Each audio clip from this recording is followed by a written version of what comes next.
Coming to you live, it's the Forestry and Sawmill Roundtable. Welcome back. Let's get started.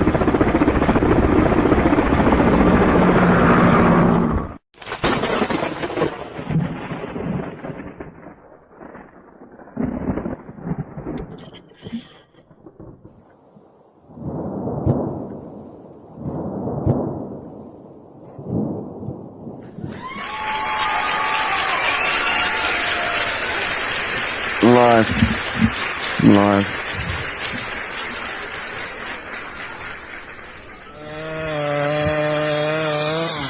There it goes.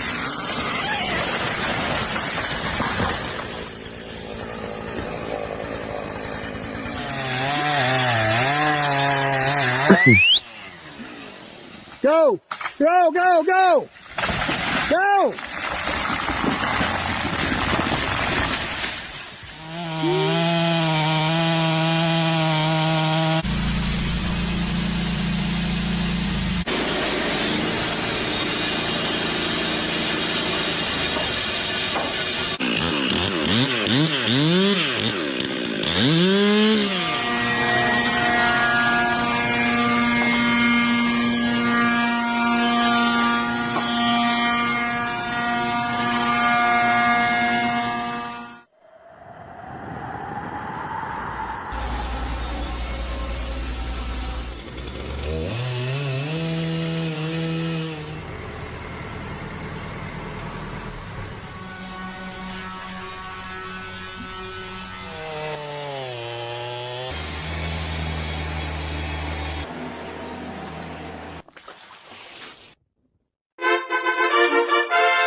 Let's welcome our special guest this month from the great Northeast, William Prophett, YouTube channel Pirate Solutions Forestry, running a Norwood sawmill.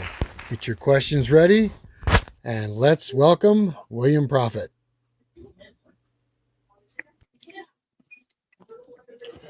All right, everybody loves the idea of owning a sawmill, right? Running a chainsaw, cutting logs, stacking lumber, all that's a lot of fun. But tonight we're going to talk about something different.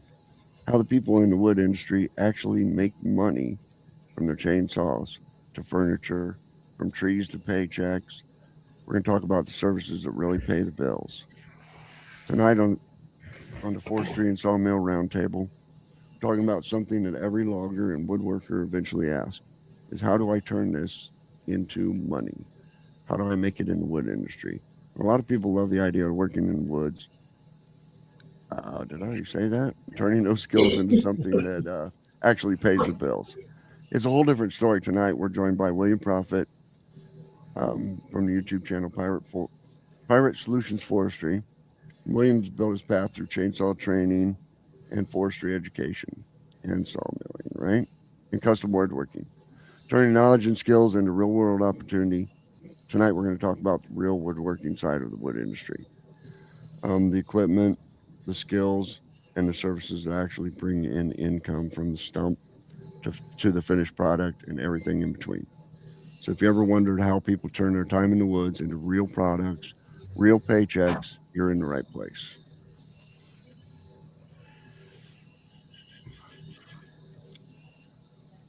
Tim? Rick? Oh, Rick's muted. Rick's muted. He's on the show and he's muted. Unmute him. I'm trying to unmute him. I can't unmute him. He's muted on his side. Rick, unmute yourself. So Rick's going to take over running the show. All right, how about now? Can you hear me? Yeah, there you go. Yep. All right, guys, we're running with a new StreamYard. We're running with a new StreamYard, and we're not quite used to it yet. All right, folks, welcome to the Forestry and Sawmill Roundtable. If you're new here, this is our monthly live stream where we bring together folks from across the forestry, sawmill, and woodcraft world to talk about the real work happening in the woods. Before we get rolling tonight, if you're not subscribed, we would all appreciate your support by dropping down to the description of the channel you're watching from and hit the channel links and subscribe to everybody. If you're watching live, jump into the chat, let us know where you're watching from. Here's our first question for the chat tonight. Who here owns a sawmill and what brand are you running? Let's see what shows up in the chat. Also, a quick heads up, the chat will probably move pretty fast tonight. We'll try to catch as many questions as we can while we're live. But if we miss your question, please leave it in the comments after the show, and we will do our very best to get back to you and get it answered. Tonight, we're really glad to be joined by William Prophett. William runs Pirate Solutions Forestry, and his work covers a wide range of the wood industry, from chainsaw training and forestry education to sawmilling to custom woodworking, furniture making. He's someone who has taken the knowledge of the woods and turned it into real skills and real business opportunities. And that is exactly what we're here to talk about tonight. So, William, let's start right at the beginning. A lot of people watching tonight that love woodworking with wood, but not everybody turns it into a career. Where did your path into forestry and working with wood really begin? That's an interesting question, Rick. It started out when my wife, Kate, and I got together. She was just closing up a coffee shop, and that's where we met. I used to go in there in the morning and have my coffee and read my newspapers. And when we got together, Kate's grandfather had left aside a plethora of the old Craftsman 113, the old Delta Atlas tools. And we restored them all and decided that we wanted to go into business together and start doing woodworking. And it's really where it started. So we I had a pretty big following on Facebook, and we started putting out feelers, started to get our feet wet, got jobs, started doing jobs. And then once upon a time, some of our old Norway maples started to come down in the backyard. And we said, we can't let any of these go to waste. And at that time, our really only option was to start chainsaw milling them. So I started building chainsaws. I had been in the chainsaw business for a long time, had two Husqvarna 268s that I used to call the twins. They were my favorite saws ever. And I started cutting firewood with a friend when we were 16. So I started building chainsaws, and we made chainsaw mills just so we could mill the Norway maples that were coming to end of life in our yard and falling to use in our woodworking business. And the next thing you know, everybody in our area found out that we could chainsaw mill stuff. And that kind of derailed the whole thing. It turned into its whole separate business. People calling saying, "Hey, can you come to our house? We have a tree dropped and we feel terrible about it, and we want to turn it into, something, a table or whatever." So it turned into a whole separate business. So for 4 or 5 years before COVID, we chainsaw milled pretty much full time and sold slabs and chainsaw mill for people in the field. Then COVID hit. And when COVID hit, I grew up in the trades, from a machine shop to a framer to a finish carpenter to you name it. I got hired by a company that I did chainsaw milling for to do all their outdoor funky carpentry work. And it was very, very high end, from knee braces out of the USS Constitution to doing 500 feet of, locust handrails down a stairway to the ocean. You name it, we did it. We did all kinds of funky projects, real high end stuff, all during COVID for about 3 years. And COVID wiped me out. It just wiped me out. Kate got hurt about halfway through, hurt her back. So the second half of COVID, which is how I rate time now. I rate time by COVID. I'm like, when did that happen? Oh, it was just before COVID. So it was like 6 years ago. But I beat the crap out of my body. It was every single morning, load up the tools in the truck, go to the lumber yard, load the truck with lumber, go out and do the job, come back home, unload the truck, next morning load the truck, and it was nonstop, 7 days a week for 3 years. We were fortunate in our area that when lockdowns started to happen around the cities, people fled the cities and came to their summer houses, which is where we live, down on Cape Cod. So they said, you're not locking us down, we'll go to the Cape. And they came to the Cape and tried to build up here on the Cape and said, hey, fix our Cape house up so we can live here nonstop. We don't want to go back to the city. We don't want this to be over. And at the end of COVID, I was so beat that I looked at Kate one night. I was watching deliveries on Sawmills, and I was down to really an LT35 or a Norwood HT36 V2. And the LT35 was so far out on delivery, it was like 2 years out. And Norwood ran a Black Friday sale. And we were sitting here in November, and I looked at the Black Friday sale, and I said, is it okay if I do this? She's like, hell yeah. So we pulled the trigger, and everything else is history from there. Was the Norwood the very first sawmill you have ever run? Other than chainsaw mills, yes. That was the very first bandsaw mill I've ever run. So when was the moment after you got to Norwood that you thought this could become a business? We planned it. We planned beforehand. We actually went about this, and I know it's kind of going to cover some of the things that we're going to talk about later, but we really went about this the right way. We got a machine to load the mill, a trailer. I actually set up a sharpening station before I ever got the sawmill. I was getting sawmill bands from a friend of ours up in New Hampshire who had a wood miser, and sharpening for him before we ever got the sawmill. We had planned very well in advance that, we knew, well, hey, look, we need to load it. We already had a good supply of logs from the chainsaw milling side, because when I say I was chainsaw milling, I wasn't just like chainsaw milling every now and then. I mean, I was doing it full time. I was in on the ground floor. When I started chainsaw milling, there were only 3 or 4 of us that were doing it, like really doing it.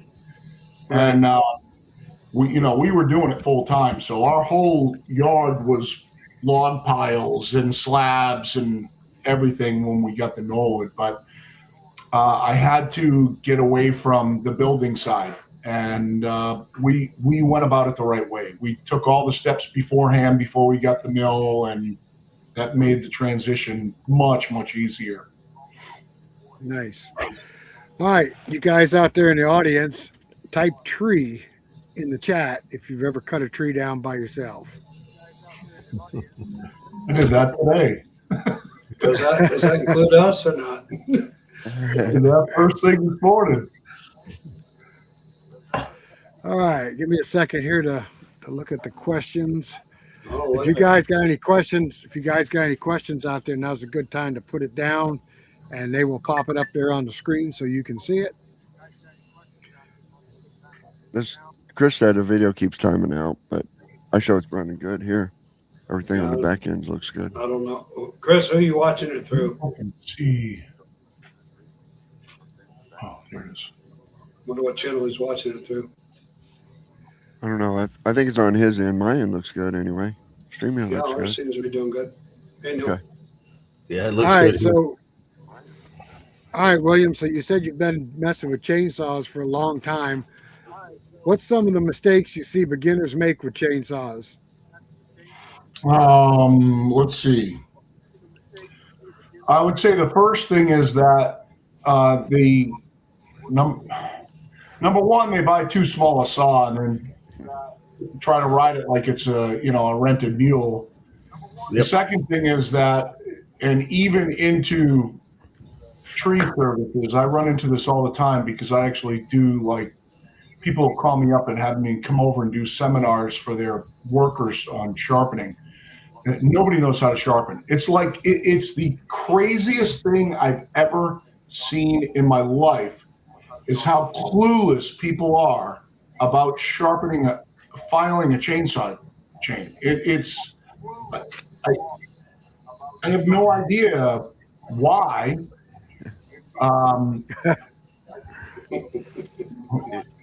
Because Bill still holds me in high regard. I was lucky in the fact that when we got into woodworking, we started into hand tool joinery. First winter it was like, oh crap, out in the machine shop it's really cold, but we have the table saw and the joiners and everything. So we set up a joinery shop inside the house. We took the old parlor, and this is like an 1870s farmhouse, and we turned that into a joinery shop. And we got into hand tool joinery. We started restoring hand tools. Well, I got into sharpening and filing all my own hand saws. And that gives you a real good fundamental understanding of flame angles and rake angles and exactly what the teeth are doing while you're cutting. But chainsaws really aren't that complicated. I mean, I learned when I was 16 years old. The guy, sold me my first Shindaiwa. It was a 60cc Shindaiwa, and he's like, oh, just, push the file across it until it starts running smooth and just follow the tooth angle. It was like, but then the ones that I get in from customers, even tree services, these guys are running saws all day, every day. They're just brutal. It's like, are you even watching? I know I'm late to the show. Hey, everybody. Hey, Neil. But what would you say the biggest, most common mistake that you would see as far as sharpening? I know me trying to learn how to hand file is trying to keep all the teeth at the right angle and making sure that gullet is cut out right and get that burr to flip on the edge of that tooth. All right, so two things with what you just said. Number one, your teeth don't all have to be the same angle. Okay. That's way overblown. The gullet's a little bit more important because what happens with the gullet is you're putting your angle on your tooth. Right. So the deeper that you make the gullet, the more you undercut the tooth and the more sharp you make that angle. Okay. And the less it's going to last. You kind of want that angle. I think in almost any tool, and we sharpen everything from chipper knives to plane blades to chef's knives to you name it here, professionally. But a general rule of thumb is about 30 degrees. So included angle about 30 degrees seems to be about what the most durable is to still cut. You want about, when you have your file, you want about a 30-year file to be over the top of that tooth. Okay. To create that 30-degree C, which is called rake angle. Right. That 30-degree rake angle on your cutting edge so that your cutting edge has a chance of lasting a little while. If you get your gullet really deep and you get the file way underneath, you'll make a real sharp, fine. It'll dig in. It'll cut great at first, but all you're going to do is you're going to roll that edge over really quick. And once it starts to roll, it just dulls right off really fast. Yeah, one thing I just picked up on was like keeping the part of that file above that tooth. Don't try to keep that file underneath it and barely touch the top of that tooth. You want it to stick above that tooth. Very noticeable. You want that to remove some of that material. You're better off to file with a file that's too big than undercut that tooth. Even when people bring in those, the stupid little limbing saws and the climbing saws and stuff like that call for like little quarter files or 5/16 files, I'll file them or 5/32. I'll file them with a 7/32 file. Right. And give them back to them because it creates a real durable edge.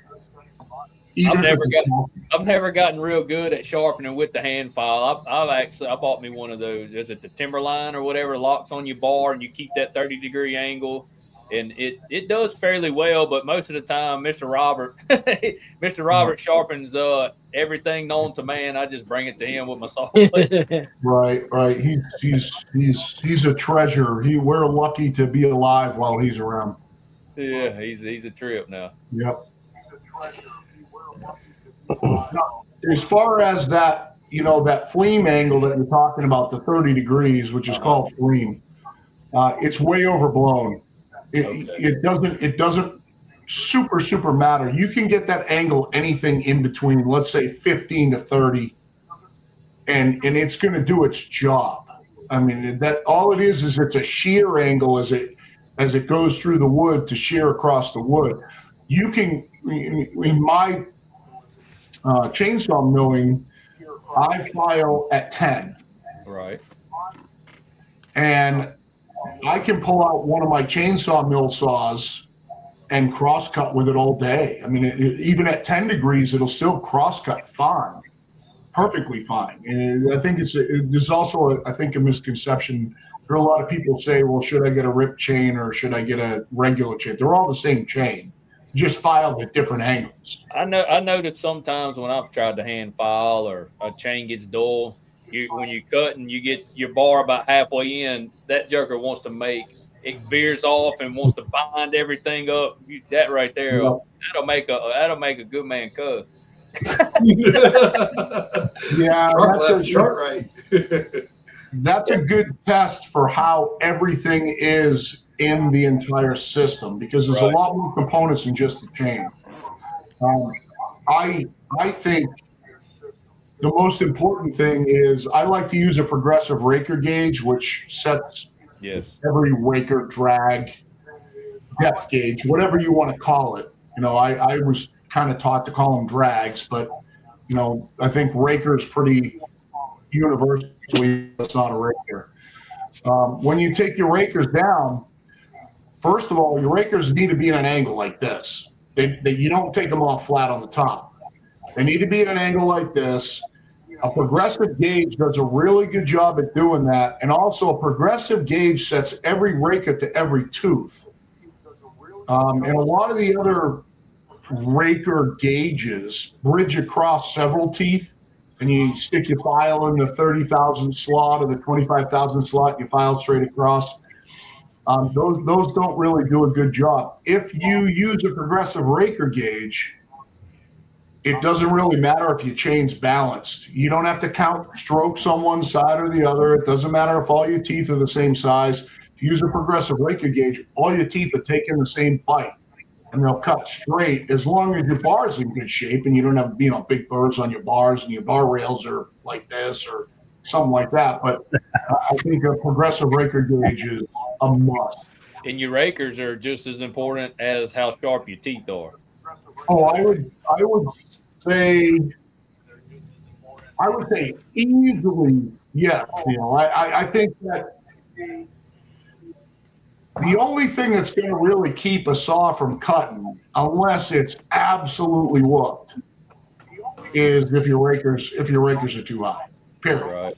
If you bring your rakers down, you can dig in. Your dogs and make a dull saw cut. It ain't gonna cut great, but it's gonna cut as long as your rakers. Guy gave me a tip one time. He said, "You know how to keep your chain very sharp? Keep it out the dirt." Yes, exactly. That works. All right, so let me ask around the table real quick. Andy, you and Paul do a lot of chainsawing. Who sharpens your chains? We both sharpen our own, but I have to admit, I cheat. I use the steel sharpener. The 3-in-1. Yes. Yep. How about Eric and Matthew? I generally sharpen all of them. I was taught at an early age. I was getting paid to do tree work, 14-year-old. Hand file? Hand file. Man, they learn how to, if you got a vise and a hand file, I'll make one to tear you up. When it hits your legs, it stings. Yeah. Neil, we already know your answer. Craig, I do have the electric one. If I get a chain way out of whack or something, I'll go through and straighten it up and then hand file from there. But there's nothing. There's nothing wrong with having one of the electric ones to get you back in right? line. Yep. How about you, Craig? Yours truly. You sharpen your own chains, Yes, I do. I sharpen my own stuff. hand file or machine? I do both. It just depends on the day. John? Oh, mine's all electric. All Electric. electric.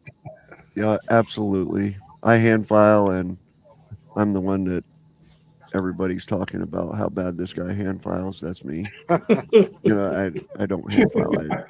So I take 12 chains to the woods, and they're all sharp, and they'll all eat their way through the wood by themselves. And when they won't, that one comes off, and another one goes on. Period. Yep. And I got a cousin tree worker does the same thing. He takes a whole bundle of them on his truck. He said, "I'm not sharpening a chain for the customer. I'll just put a new one on and go cut." You didn't have a sharp one on your mill the other day. We hand file in the woods, but if we have to touch a chain up, we do have an electric sharpener as well. Does a pretty good job too. Yeah. So, Yes. William, you get to talk to a lot of people. You run into many misconceptions about sawmills and chainsaws. Oh my God. Be more specific. Misconceptions like what? Like it's easy Oh. or Yeah, is anything that somebody, when they're talking to you, they say something and you're like, yeah, I don't think so. You can cut plywood with your sawmill. The chainsaw mill. The chainsaw mill.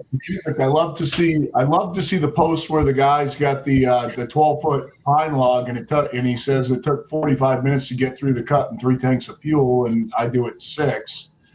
And that all goes back to filing. As far as sawmills go, that's real. Every time somebody comes out to the mill to pick up lumber, it's always bigger than they thought it was going to be.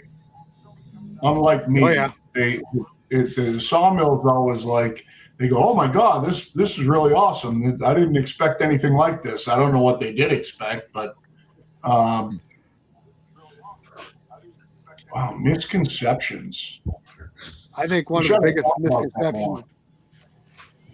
the biggest misconceptions we run into is we'll get people that they'll go up here in the Adirondacks and walk into a bar and has a rustic bar top. And the first thing they do is they'll call us, "Yeah, we want a slab 12 foot long, 4 inches thick, and 36 inches wide." Oh, Jesus. Yeah, needed it yesterday.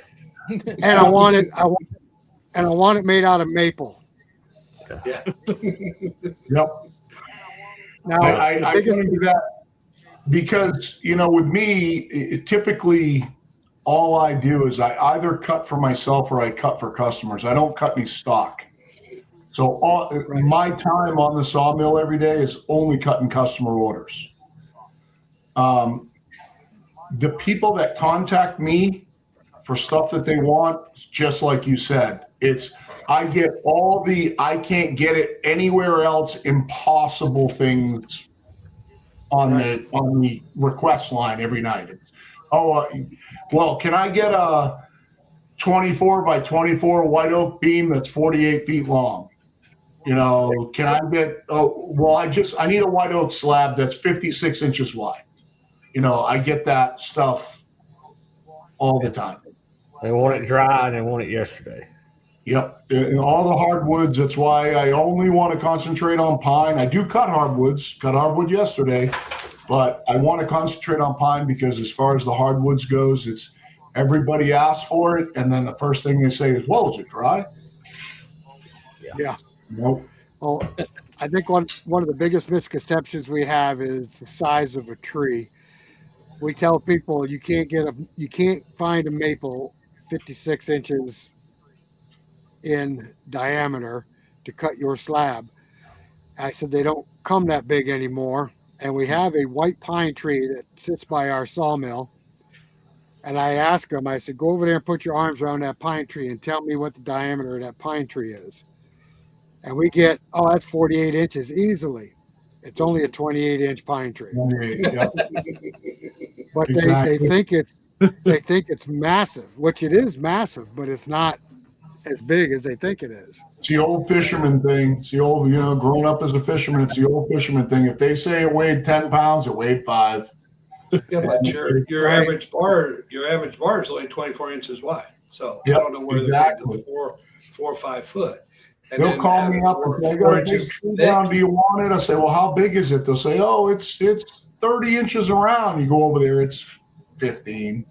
It's Yeah. Just like the deer. Just like the deer. Yes. I shot a 24-inch buck. Oh yeah, it was 12. yeah, Right. Yeah. exactly. Divide by But 2. I do have to say, when that tree hits the ground, it doesn't get any smaller. No. It's a big thump, though. Yeah. On the chainsaw aspect, I didn't really understand this and know it until I got into milling a lot more, and using a chainsaw a lot more. Some people watching may not know this either. You have a green chain and a yellow chain. Can you explain the difference to everybody as far as that tooth profile? Yeah, that's in steel. In steel, Right. they have the green and yellow, and they have the green and yellow Right. bars too. So, what my if we break it down simple, is you got full chisel chain and you got semi chisel chain. All right, in green and yellow, you have a different raker also. You go from a standard raker in the yellow chain to what they call is like a safety raker in the green chain, where they have almost like the double rakers, which is supposed to eliminate kickback. But if we just say that what you just said was a pro level chain and then a everyday amateur chain, Right. it pretty much semi chisel down into and full chisel. Well, in chainsaw milling, I only run semi chisel. I won't run full chisel in milling. You knock that working corner off a full chisel chain, your milling days are over. But the semi chisel chain will keep going and going and going and going. It's like cutting dirty firewood. If you're cutting dirty firewood, if you take full chisel into dirty firewood, you just don't know what you're doing. It's just dumb. I mean, all you're doing is you're shortening your day and making yourself frustrated. So what I would call Everybody is else? green chain is semi chisel ish. I don't know anybody that would run like safety chain on a chain. Yeah. Okay. Now, I guess the only people running full chisel are, cutting for a pro some reason, because it will cut faster. It just don't last as long. The So semi chisel, if you're like I said, bucking, instead of having a sharp point, it's a radius, and it'll cut all the way around that radius. Whereas that sharp point, if you nick it off, there goes your sharpening. yep, and it's over. It won't dig. Yep. And it's all, if you're falling trees, where it's really, really important when you're falling trees to keep your speed up, because it can get dangerous if you slow down, especially when you get close to the hinge. If you're falling trees, you want to have that full chisel. You want that speed. But if you're out in a dirty pile of wood, bucking logs down, don't waste your time with full chisel. It just doesn't make any sense. Yeah, that makes sense. I just figured So- that was a detail that a lot of people just didn't ever pay attention to, and they go to buy a chain and say, well, what's the difference between this one and this one, and never really dig into it and see. Because I did the same thing for a while until you start looking and really kind of paying attention to what's going on. Yeah, some guys prefer a full, the skip tooth, and I was some going to say the skip full house. tooth. Yeah. Yeah, I know There's Thomas, a big misconception right there, skip tooth. That's a huge misconception in chainsaws. right? Thomas would run that on his big Lucas slabbing mill. To run the skip on that big machine there. I found that the Explain skip it. tooth sharpen a little bit quicker. What's that?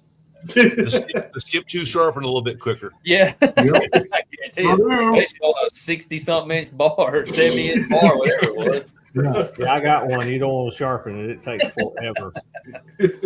All right, so William, explain the downside of a skip tooth. Just It's slower. It cuts slower. You got less teeth in the cut, just cut slower. Right. The advantage to a skip tooth is if you take an underpowered saw, run a bar that's too big, the skip tooth will get your feet per second up on your chain on a saw that Kind of can't compensate. pull a whole cut at that speed. But the misconception is that skip tooth cuts faster. It doesn't. It's nothing could be further from the truth. When you run full comp chain, you got more teeth in the cut. Full comp chain cuts faster. There's no doubt about it. okay. But skip tooth, you can keep your chain speed up on an underpowered saw with a big bar. But if you've got a big saw, I mean, I run 56-inch bars on my mill saws with full comp, and we'll mill off a 15-foot white oak, 36 inches wide, in 10 minutes on one tank of gas with full comp chain. What about controlling noodles? Does it help space out the noodles so they don't plug up the saw?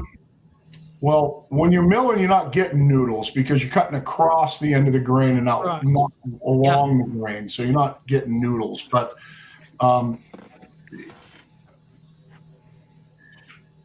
as long as when you file, you don't let that gullet come way up. You keep your gullet cleaned out. You're going to have no problem in a mill saw cleaning sawdust.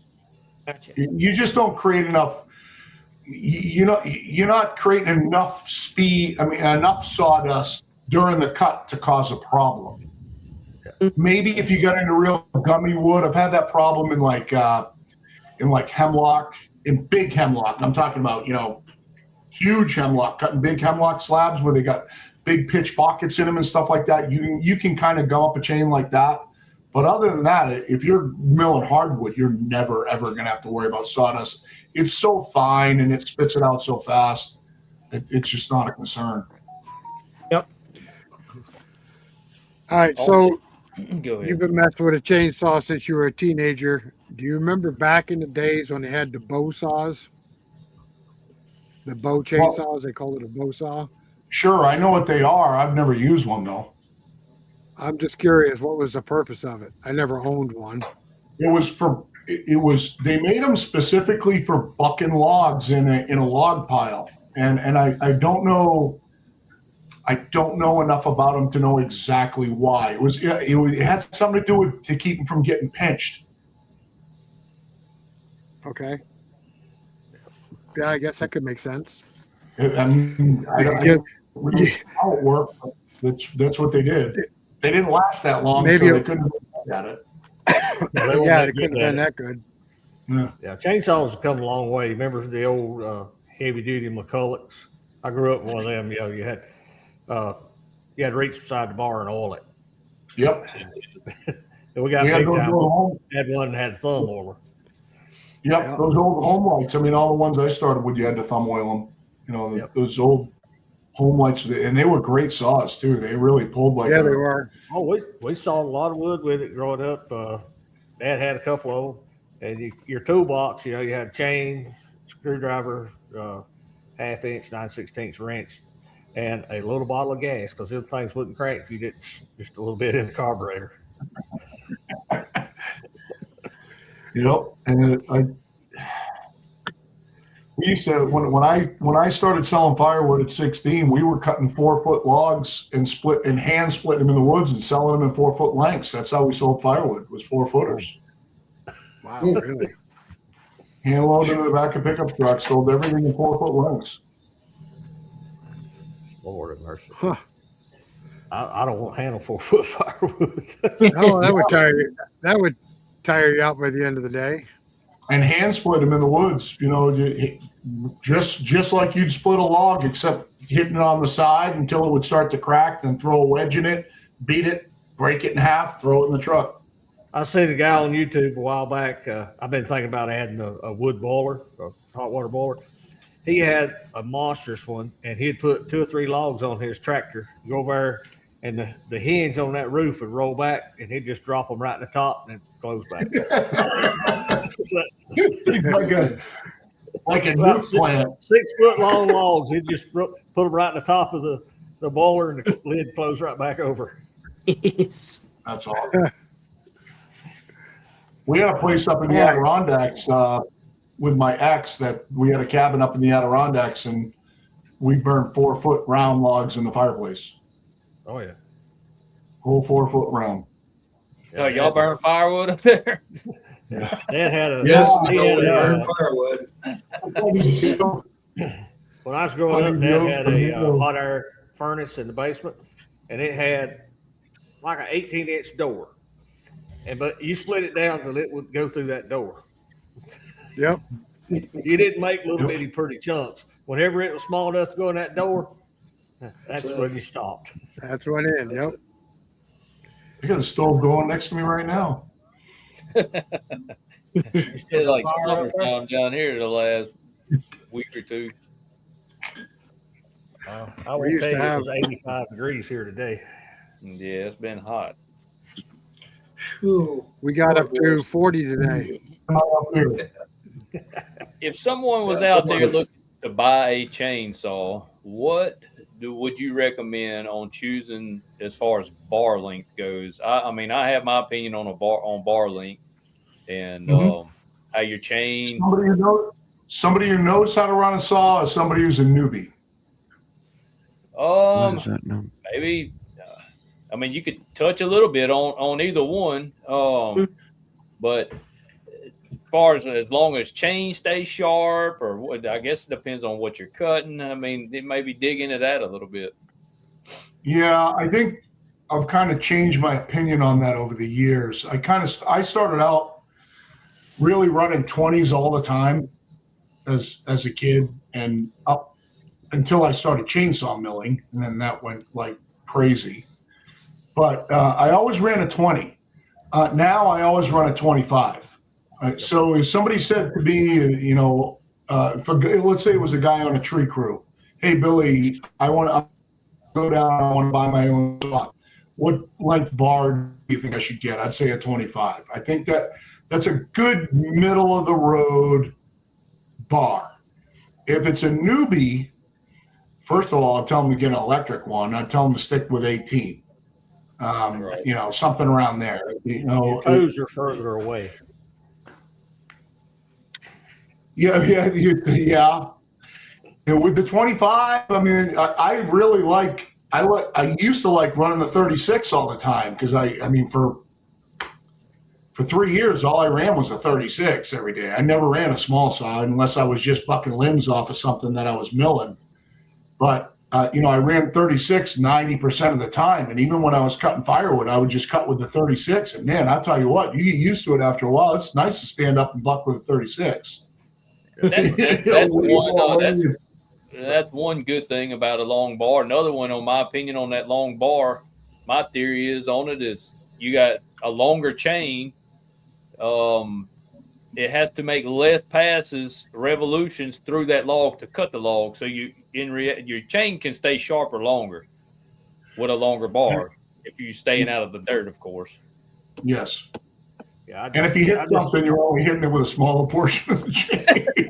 I'm afraid of giving a newbie anything more than 20 inches. Right. That's right. Using that longer bar like that too, you let the saw, the weight of that saw, help you get through that wood.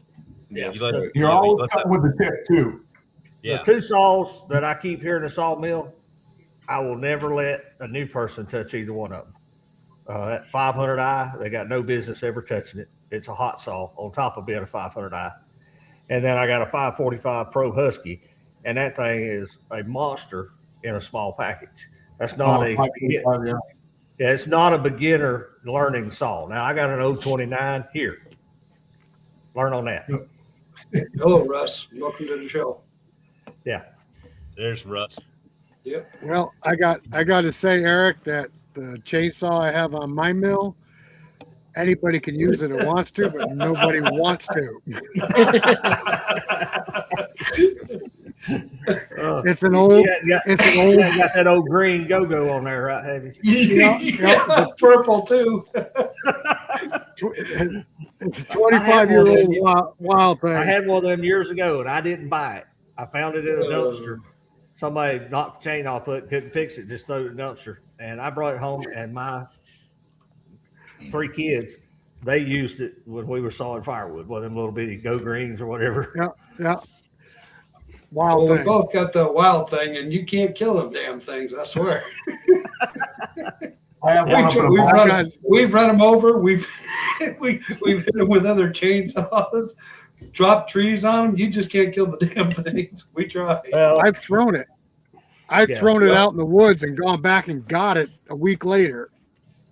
biggest thing I see with people like us that need a saw and need a good saw, they're unwilling to spend the money and buy a pro saw. I don't care. I've had them all. I like them all. Shindawas, Huskies, Steels, and got all of them currently. But to pay up and buy a pro saw, you're stepping into another level. And you're going to pay a lot of money. Especially if you walk into a store and don't know what you're doing.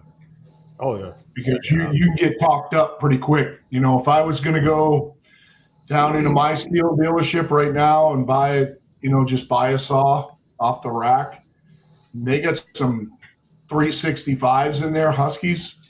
Yeah. That I would for like $670, I would buy that in 2 seconds over spending $1,200, $1,500, $1,800 on another saw. I'd buy that old 365 Husky in a second. I mean, not old, it's brand new, but just still adjustable, great saw, pulls great. I loved the 372 until they took them to $1,400 a piece. I have an old 372 XP out here. It runs, but it needs reworking and some taking care of. So if anybody watching does that kind of work, get up with me. That's why I ended up. I mean, you can't get your finger off the throttle. It revs up so fast. I mean, that's a powerful saw. I like it. Guys, I want to give a shout out to 36s. I read a Michael couple Wilson of real quick. I like them all. I thought Michael had a longer bar than 25 inches. He runs a 28. Mike runs a 28. Yeah, he's got a long run. Yeah, I thought he had a longer bar than 25. So let's talk about what we're here for, making money with wood. I think everybody on here makes money with wood. What's in your opinion one of the best services with wood that pays decent money, Bill? My biggest profit center is cut and trailer decks. That's where I make my most money. Cut and trailer decking. I can cut trailer decking at $3 a board foot, cut 1,600 board feet in a couple of hours. That's where the money is. If I could cut trailer decking all day, every day, that's what I'd do. But I don't want to cut trailer decking all day, every day. And also, when I get into cutting trailer decking, I'm competing with the firewood guys for the wood. When I'm cutting pine, I'm not competing with the firewood guys for the wood. All my wood's free, and the wood's $1 a board foot when I sell it, but there's no problem getting it. There's no problem filling orders. So pretty much what I do is mainly cut pine all day, every day, except for yesterday, if you watch my video where I cut the oak. But $300 on 3 boards, $280 for 3 boards, 3 3x8s. I mean, how can you beat that on a piece of oak? I mean, 25 minutes of cutting. Yeah, you can't. No. I've had some guys ask me about the cut and trailer deck down here. Mostly what we have down here this far south is a lot of water oak. they asked for red oak, and I've tried to explain to them that there's not very much difference at all between that water and red until you get to the white oak, and that's a whole entire different species. And they just are very a whole adamant. entire different price range. Yep. Well, you got to sell what's in your market. That's right. I talked to a lady today, and she was wanting locust or cypress, and I was like, neither one of those grow right here. I sell what I can buy here locally, and that's all you can do. I can sell a lot of cypress, but I got to get it from way down there where he's at. They don't grow here. And by the time Locust you get and cedar. Yeah. Okay. And Neil can sell. He can sell all the white oak I ship to him, and I can sell all the cypress I got back. I guarantee it. I guarantee it. In another 2 weeks or 3 weeks, I'll get into my cedar and locust season. So people will start coming out of the woodwork to build all their outdoor flower boxes and all that crap. And everybody will want locust and cedar. And actually, the tree job I did this morning took a cedar down. And I can't. Once upon a time, I had piles of black locust, and I cut it. Oh my God! I cut 100,000 board feet of black locust with chainsaw mills. And now we just can't get it anymore. I don't know what's going on. I priced locust last year at a guy that owned a whole bunch of little cottages down on Cape Cod, and he wanted to put trim on all of them as a rebuild in the spring. So he sent me this big cut list for just eastern red cedar, the juniper, and we used to get it by the boatload. And so I had to start pricing log trucks. They wanted $5 in the round a board foot for a log truck of red cedar. $5 in the round for a log truck. Yeah, I just had to call the guy back and say, sorry, I don't have enough and I can't do it. Get a loan for that. No, I'm selling it for $5 a board foot cut. Yeah. Neil, any practical use for sweet gum? Yes. That Mr. Eric and Matthew could get that when they mill that pretty good bit. The only thing I've ever used it for is making them catfish hand grappling boxes where you get in the water and pull the catfish out of them. Yeah, they go up in the water, underwater. This whole wall behind me is sweet gum. Yep. It's beautiful stuff. Yeah. I tell people, any That's wood awesome. that grows in your area will be good for interior wallboard. I don't care what it is. Mm-hmm. If you can dry it and then re-straighten it and re-flatten it, you can make something pretty out of it. Andy, anything on that chestnut, American chestnut, that you can add? American chestnut? Yeah. You gotta, It still exists, but they never get large enough to really harvest it anymore. Sorry about that. I had to close the door. We've had a heck of a thunderstorm. I thought he was going to come back with a chestnut. Yeah, I'd like some chestnut. let's So- see. Who's 5, 6, 7. Down there- Eric. Down there on the Cape, William, what's your source of pine? You say you get pine for free. Do they have big forests down there? Yeah, it's really an interesting story how we got where we are, but we've grown back. We got wiped out up here. Actually, it changed the entire sawmilling forestry business in 38. 38, we got wiped out. It wiped out the entire Northeast. We'd already deforested. When the settlers came in the 1800s, they basically cut everything flat, used it to try to stay alive, and made farmland. So they basically deforested Massachusetts in the 1800s. But in 1938, when the big hurricane came up here and blew everything in Massachusetts and Vermont, New Hampshire, and part of Maine. It blew all the trees down.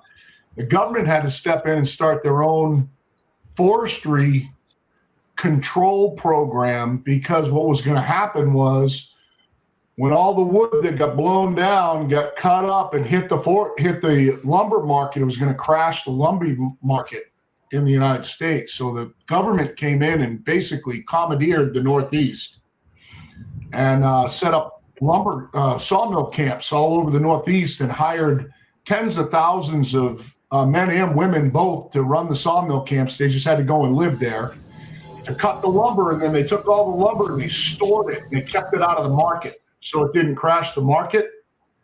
And they did that up until 41, 42, when the war got going really bad, and then they had to take everybody out of the lumber camps and put them to work, making steel and everything else for the war. But we've been through some real cycles, and the way our forests start with locust. Really? So locust comes up first. And then after the locust comes up, then we start getting all our pines. Our number one tree in my area is the pitch pine. And the pitch pines come up, the white pines come up. Then the last is the maples, and the maples are considered an invasive species up here. And the maples will take over, and their canopies will lay over everything, kill everything off. So that's kind of the progression that our forests go. So wherever you live, and the oaks grow in there at some point. So wherever you live, you're somewhere in that progression from nothing to maple, and then the maples die, and whatever's underneath them takes off. So, Right. Are you guys having any issues with disease on your white pine? no, just our ash, and the chestnuts and stuff like that, but no disease with the white pine. There's been some rumors around that it's coming, but we haven't seen it. We're getting hammered here with three things: white pine blister rust, the weevil, and red rot. Red rot's a bad one. Where are you? Upstate New Adirondacks. York, just Oh, Adirondack, upstate. southern Adirondack. Whereabouts in upstate? Just north of Utica. Okay. Huh. Yeah, We're not getting any of that out here. I couldn't tell you last white pine that I milled that had an ounce of rot in it. So it's one of my favorite trees to mill. There's just never a problem with it. that The must be weevil, nice. it just you end up with a multi-trunk tree. They're a real pain in the ass.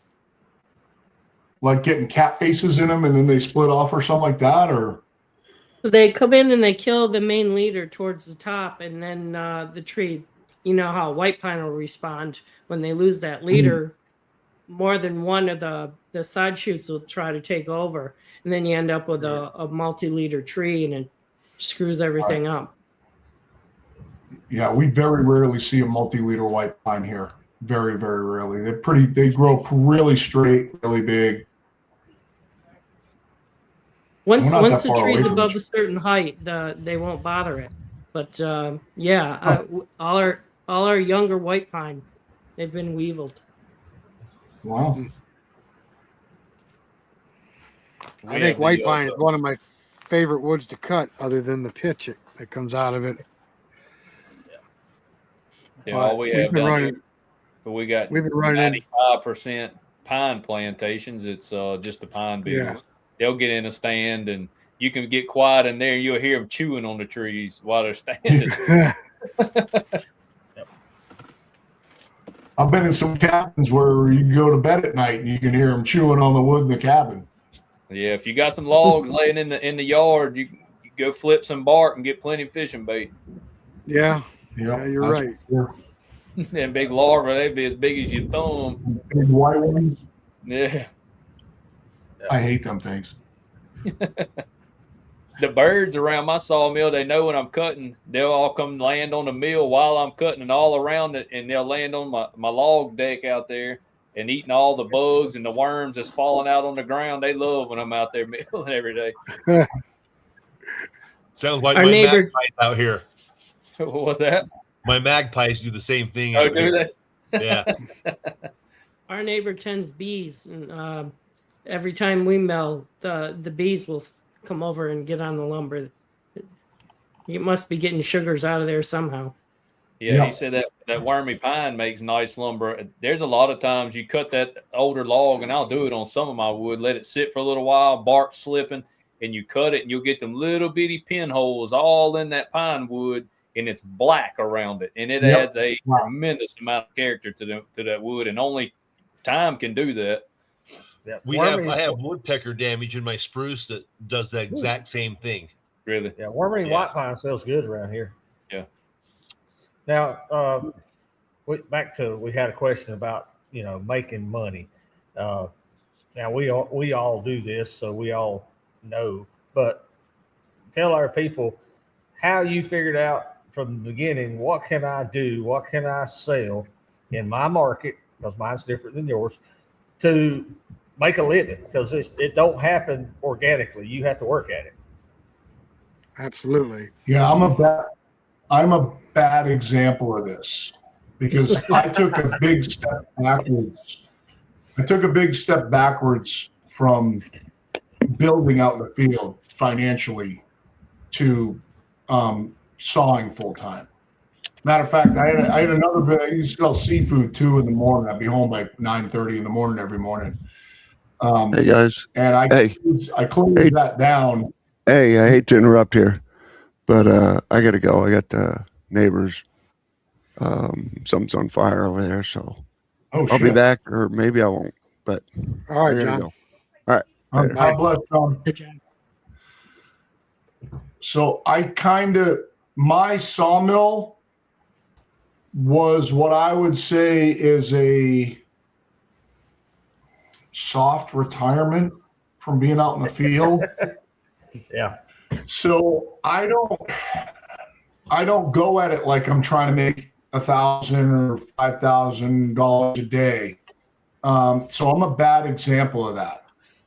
Like you and Matthew, the stuff that you do, Eric, you're banging out a completely different level on the sawmill than I am. Same thing with Neil.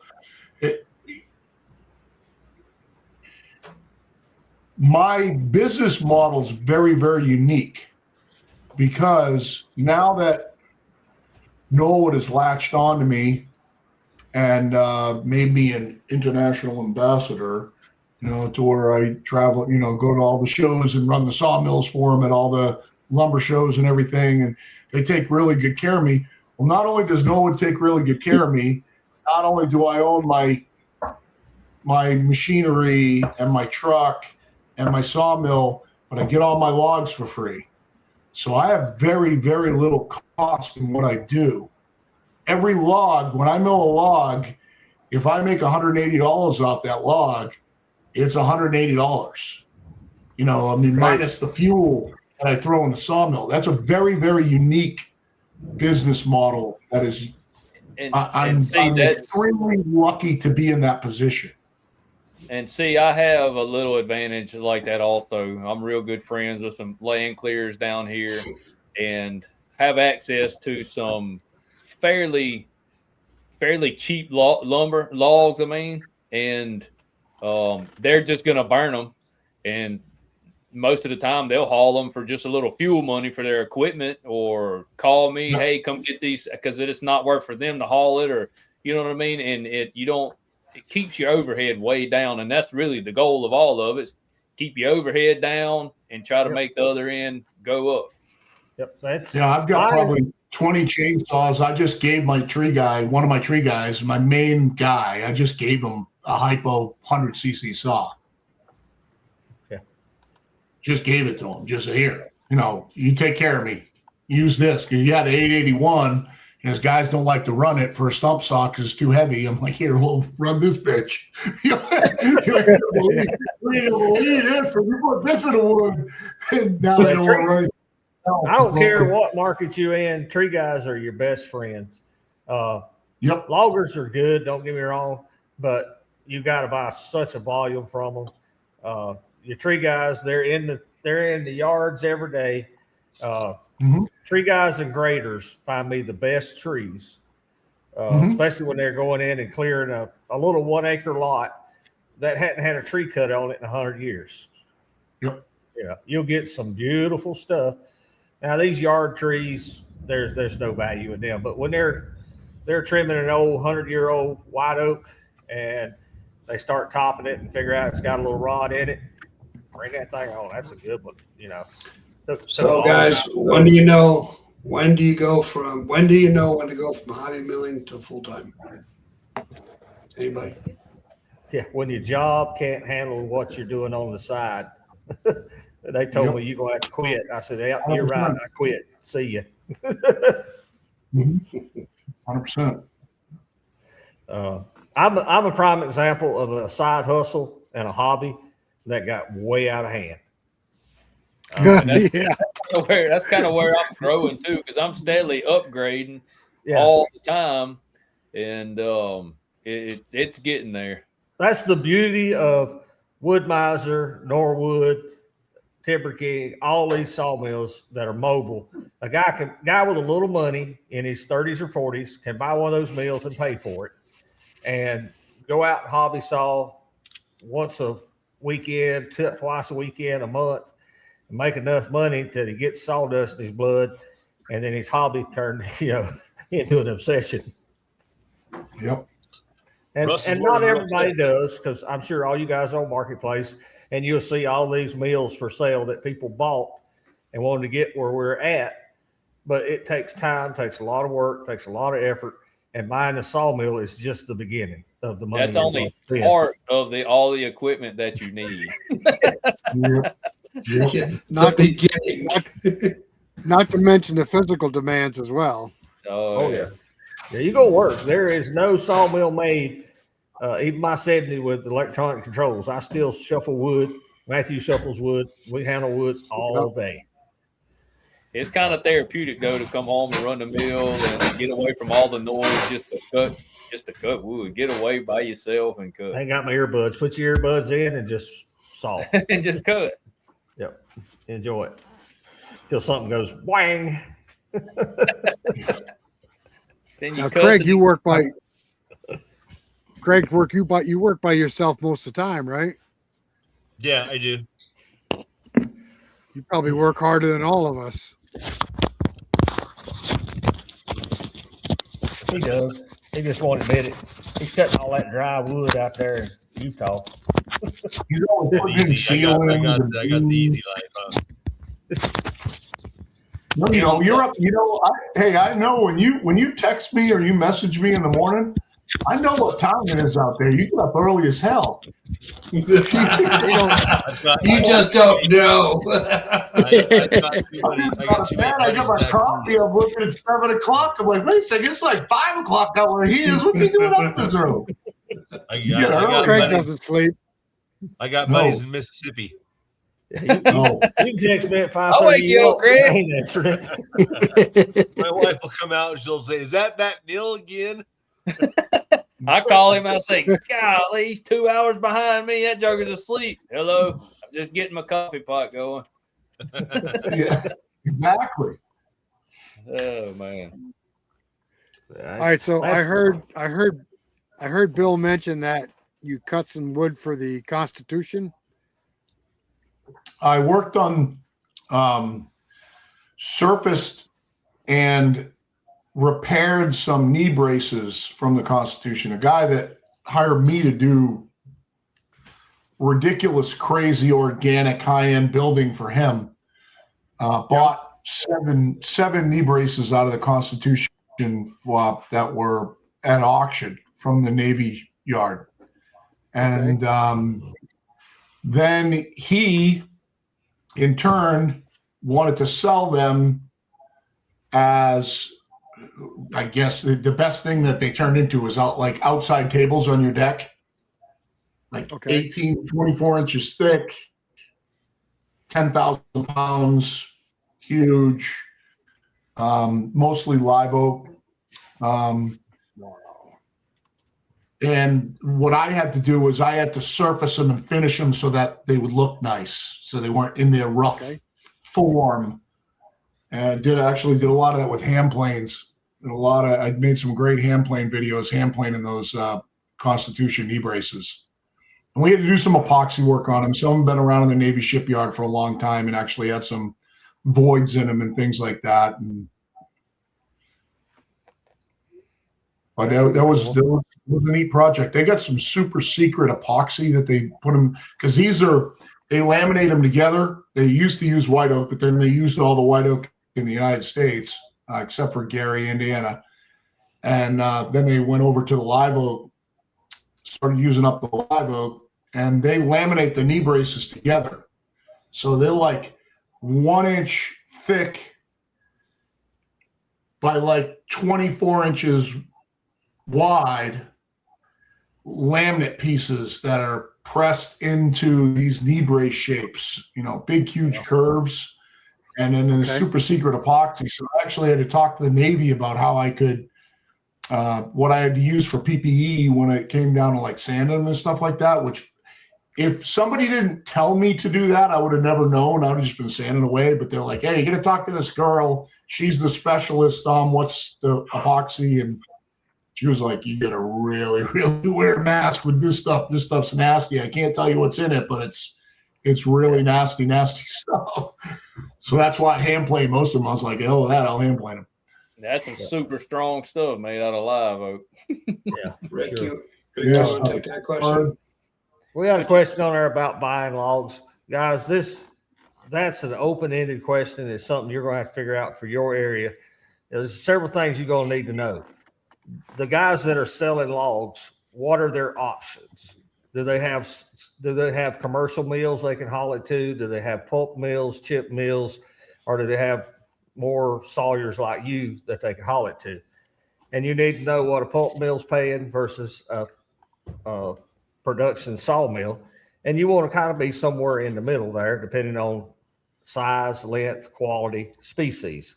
Nobody here can tell you a quick, easy answer. You're just going to have to work at it. Find a number that works good for you, and that'll give the person selling it to you a number they can be happy with and be willing to negotiate. I tell all my guys that bring wood, I said, if you want more money, bring better wood.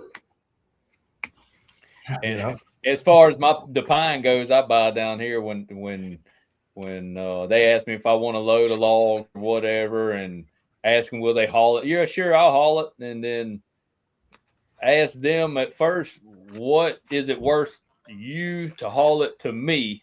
Yep. Now you got a starting point.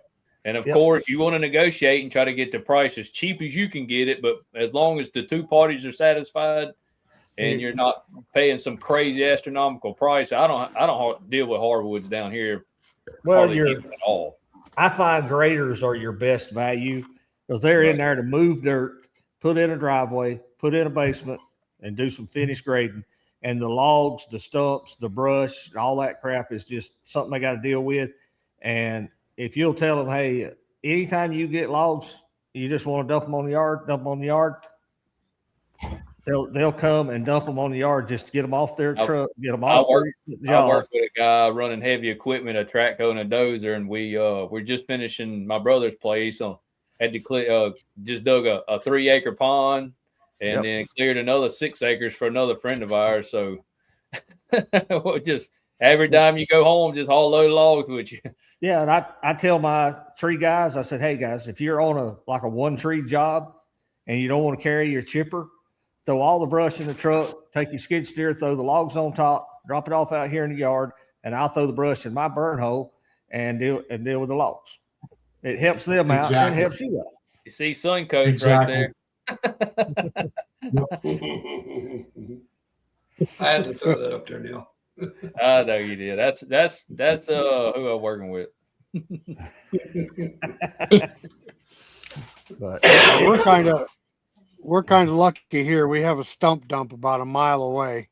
Oh yeah, that's nice. And all the tree services and stuff dump stuff off in that dump, and the only thing we got to do is fight the firewood guys for it. I can choose. Yep. Well, it's an ongoing battle. You'll have to figure it out in your area, and you may be fortunate in your area that there's nobody buying wood, and they basically just give it to you to get rid of it. And I don't mind paying for wood. I really do not mind writing a check to a guy that brings me a nice load of 16 12-foot long yellow pines. They're all 18 to 24 inches. I'll pay you all day for them, buddy, because that's cutting cream of the crop. Hey, Bill, I got a question for you. I want to know what your policy is on customers bringing logs to your yard. For me to cut, just for me to cut them, or like Yeah. to So have them. I've run into issues where guys want to bring me their stuff, and then I'll contact you later with a list. If I don't take a deposit on their logs and being on my property, chances are sometimes I don't hear from them. Sounds like it's your I haven't really done that. I mean, typically when somebody brings me, somebody's calling me up, and the way that it usually goes with me, unfortunately, right now I got a huge pile outside that I got to cut for a customer, but that have been here for 3 months. But usually they show up with 4 or 5 logs, and I cut them right away, and I stack them for them. And I ask them, we look at it and we say, what do you want out of it? They say, I want this. I cut it right away, and they're gone within 2 or 3 or 4 or 5 days. I did have some people that live locally that were builders that brought me a bunch of logs years ago that were kind of junk logs, like some crooked pitch pines and short stuff and a bunch of other things that never, ever, ever came back for them. We were cutting some flooring for them and out of their big logs. And then they kind of just left them here and never said boo about it again. But overall, it's not really a problem. No, that's why you do business face to face. I'm on Marketplace, just like these guys are on Marketplace, and people ask me how to go forward. I said, well, the next step is you need to bring some money and come see me. When you bring your logs, come see me, and we'll sit down and figure out what you want to do and go forward. I use a gut feeling. If I get a good gut feeling, then we move forward. If I don't have a good gut feeling about somebody, I'll tell them right quick. Not going to be able to do that. You might need to find somebody else. Eric, I had that just happen to me 2 nights ago. 2 nights ago, I had a guy message me off of Marketplace, asked me to cut him 500 feet of 3/4 by 8 white pine, and he wanted me to shiplap him. Well, that's a pretty good order for me.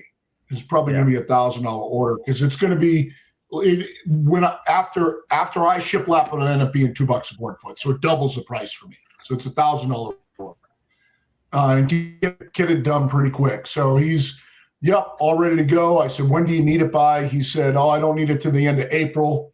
Awesome. Just do me a favor. I said, I want you to text me your info and this order. I'm going to send you my cell phone number. I keep all my schedule in my text line, and every time I finish something, I delete it. So when I get up in the morning, I can look at my text line. I know everything that I have to address in life. And that night he didn't text me. So the next morning, got a bad feeling about it. I shot him another message, and I said, hey, I need you to text me your info and that order for my text line. And 15 minutes later, he said, I don't want the stuff. Yeah. I was like, well, thank God I didn't start cutting on it, because he was all gung-ho the night before. Yeah. Now, we've all got good customers. I've got several hundred that he called me up right now and say, I want $5,000 worth of wood. I tell him, okay, it'll be ready. But people you don't know, and people on Facebook Marketplace, money up front, face to face. Absolutely. And believe us, we've all learned this the hard way. I've had so many piles of pine. Yeah, I need this, and this. Cut it. Don't air stack it, because I'm coming get it tomorrow or the next day. 3 or 4 days later, it's a pile of mold, and there ain't nobody to be heard from. That's why I refuse to air stack anything for anybody. I do not care. It's my meal, and I sticker everything because I've been burnt too many times. Oh, I need it. Today's Monday. I'll be there by Wednesday to get it. 2 weeks later, it's like I say, it's sitting over there growing mushrooms. That's right. Right. I sticker everything, band everything, and we set it over there in a done pile. And if it takes them 2 weeks to come and get it, it's better when they pick it up than worse. I've learned Yep. it's easier for me to. I mean, I'll custom meal for people, but it seems like it's a whole lot hassle if you make a product and sell the product. Here's this many boards. This is going to be this price, and then you go on to the next number of boards you're going to make, and here it is. They can just, oh, you want it, you show up, you pick it up, and leave with it. Yep. And you just learn. Trust your gut. You know, good Lord will all give us a gut to use, whether you got a good feeling or a bad feeling. And if something don't feel right, just be willing to say, no, I'm going to pass. It probably isn't. If it don't feel right, it's probably not right. It's like when your dad used to teach, he taught us, hey, if you find yourself convincing yourself with what you're doing is okay, it's not. Yeah, it's not.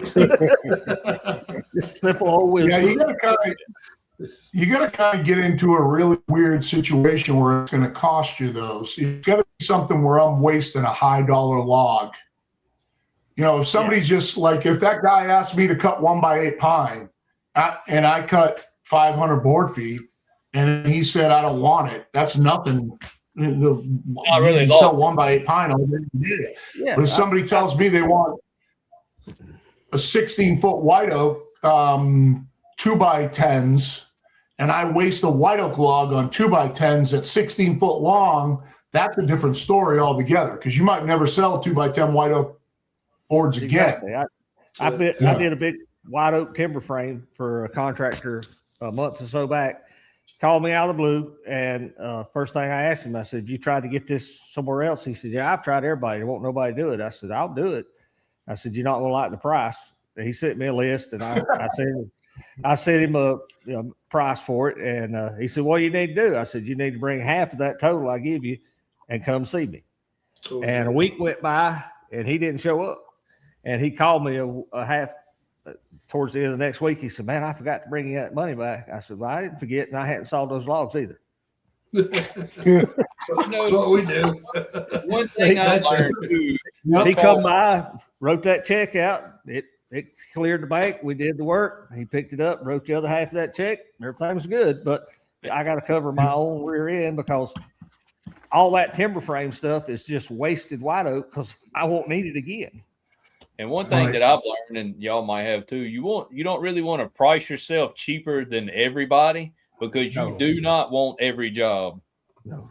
You don't, you know what I mean? You don't try not to get every job because you can get over busy and then it ain't worth your time. You know, it just ain't worth it. You got to don't underprice yourself. Yeah, you price your product at what makes you feel comfortable for your area, and you should know in your area what somebody's selling the lowest for and what somebody's trying to reach for the moon. And if you're somewhere in the middle and you're happy, then be happy and be there. And that can all be found with a couple of simple phone calls. Yeah. Yep. If you want to make yourself, what people are trying to sell. That's right. if you want to make yourself the worst business model, if you want to make yourself the worst business model that you can possibly make, start by trying to be the cheapest at what you do. That is the worst business model. You could not possibly make a bigger mistake. If you're out running a sawmill for a living, this ain't Walmart. Yeah. And everybody doesn't do it. But in any business, no matter what it is, the worst thing that you can do is be the cheapest. That is the absolute, you're better to turn that away than be the cheapest at what you do. I teach that on our YouTube channel. Learn your craft. Be the best sawyer in your neighborhood. Put out the best quality product of anybody around. We all make mistakes, but your goal, every board they take home is the same thickness, the same width, same lit, as perfect as you could make it, and then charge a premium price for what you do. And people will go to the cheaper places and they'll take that crap home and build with it, and they'll say, "My Lord, what did I get?" You'll price yourself out of business is what you'll do. Hey, Neil. Well, yeah, exactly. When I was in the seafood business, we used to call it, oh, you got your kid there, a WHORE business. That's what it was called. And you'd circle dial a bunch of people in the morning, your customers, and they, say, do you need anything? I need X amount of cod. I need X amount of haddock. I need X amount of lobsters, whatever. The ones that would ask you the price, they'd have 4 or 5, 6 different people calling them, and they'd say, "Whoa, what did Bill quote you?" Well, he quoted me $3.25. Well, I'll sell it to you for $3. The next guy calls, so I'll sell it to you for $2.95 a pound, and they keep going down and down and down. Well, every time when somebody would do that to me, I'd say, "Good, buy it from them. Don't call me on the 4th of July when you can't get anything." Exactly. Because I come to you 364 days a year. The only day I get off is Easter. The only day is Easter that we don't go. Don't call me on the 4th of July when you can't get anything from that guy that just undercut me 5 cents a pound, and you decide to buy it from him. Yep. And that it's just better to turn away. You treat your customers good. You go to them all the time. They're going to take care of you too. I spent 25 years in the food business. We serviced anybody that sold prepared food, restaurants, whatever. And we fought that all the time. You'd have one of your competitors, their only way of making money was to try to lowball. And customers say, well, I can get it from this company for this price. I said, well, if you can get it that cheap, get it. But just remember who comes by every day, who's by here every week. And when you forget to order something on Friday and you're not going to be in business Saturday because you didn't get it, who takes care of you? Mm-hmm. Exactly. Customers. We're selling the same product that everybody around here makes in everybody's area. They're buying my customer service and my quality. Mm-hmm. That's what makes my product different than everybody else's. And theirs is good product. Don't get me wrong. But if they're picking you over them, they're picking hopefully your quality and your customer service, because we're not going to lowball our prices. Absolutely not. Well, Neil, I hate to say this, but guess what season's coming up? This time to go back to work. No. Oh, the tomato steaks? Vampire season.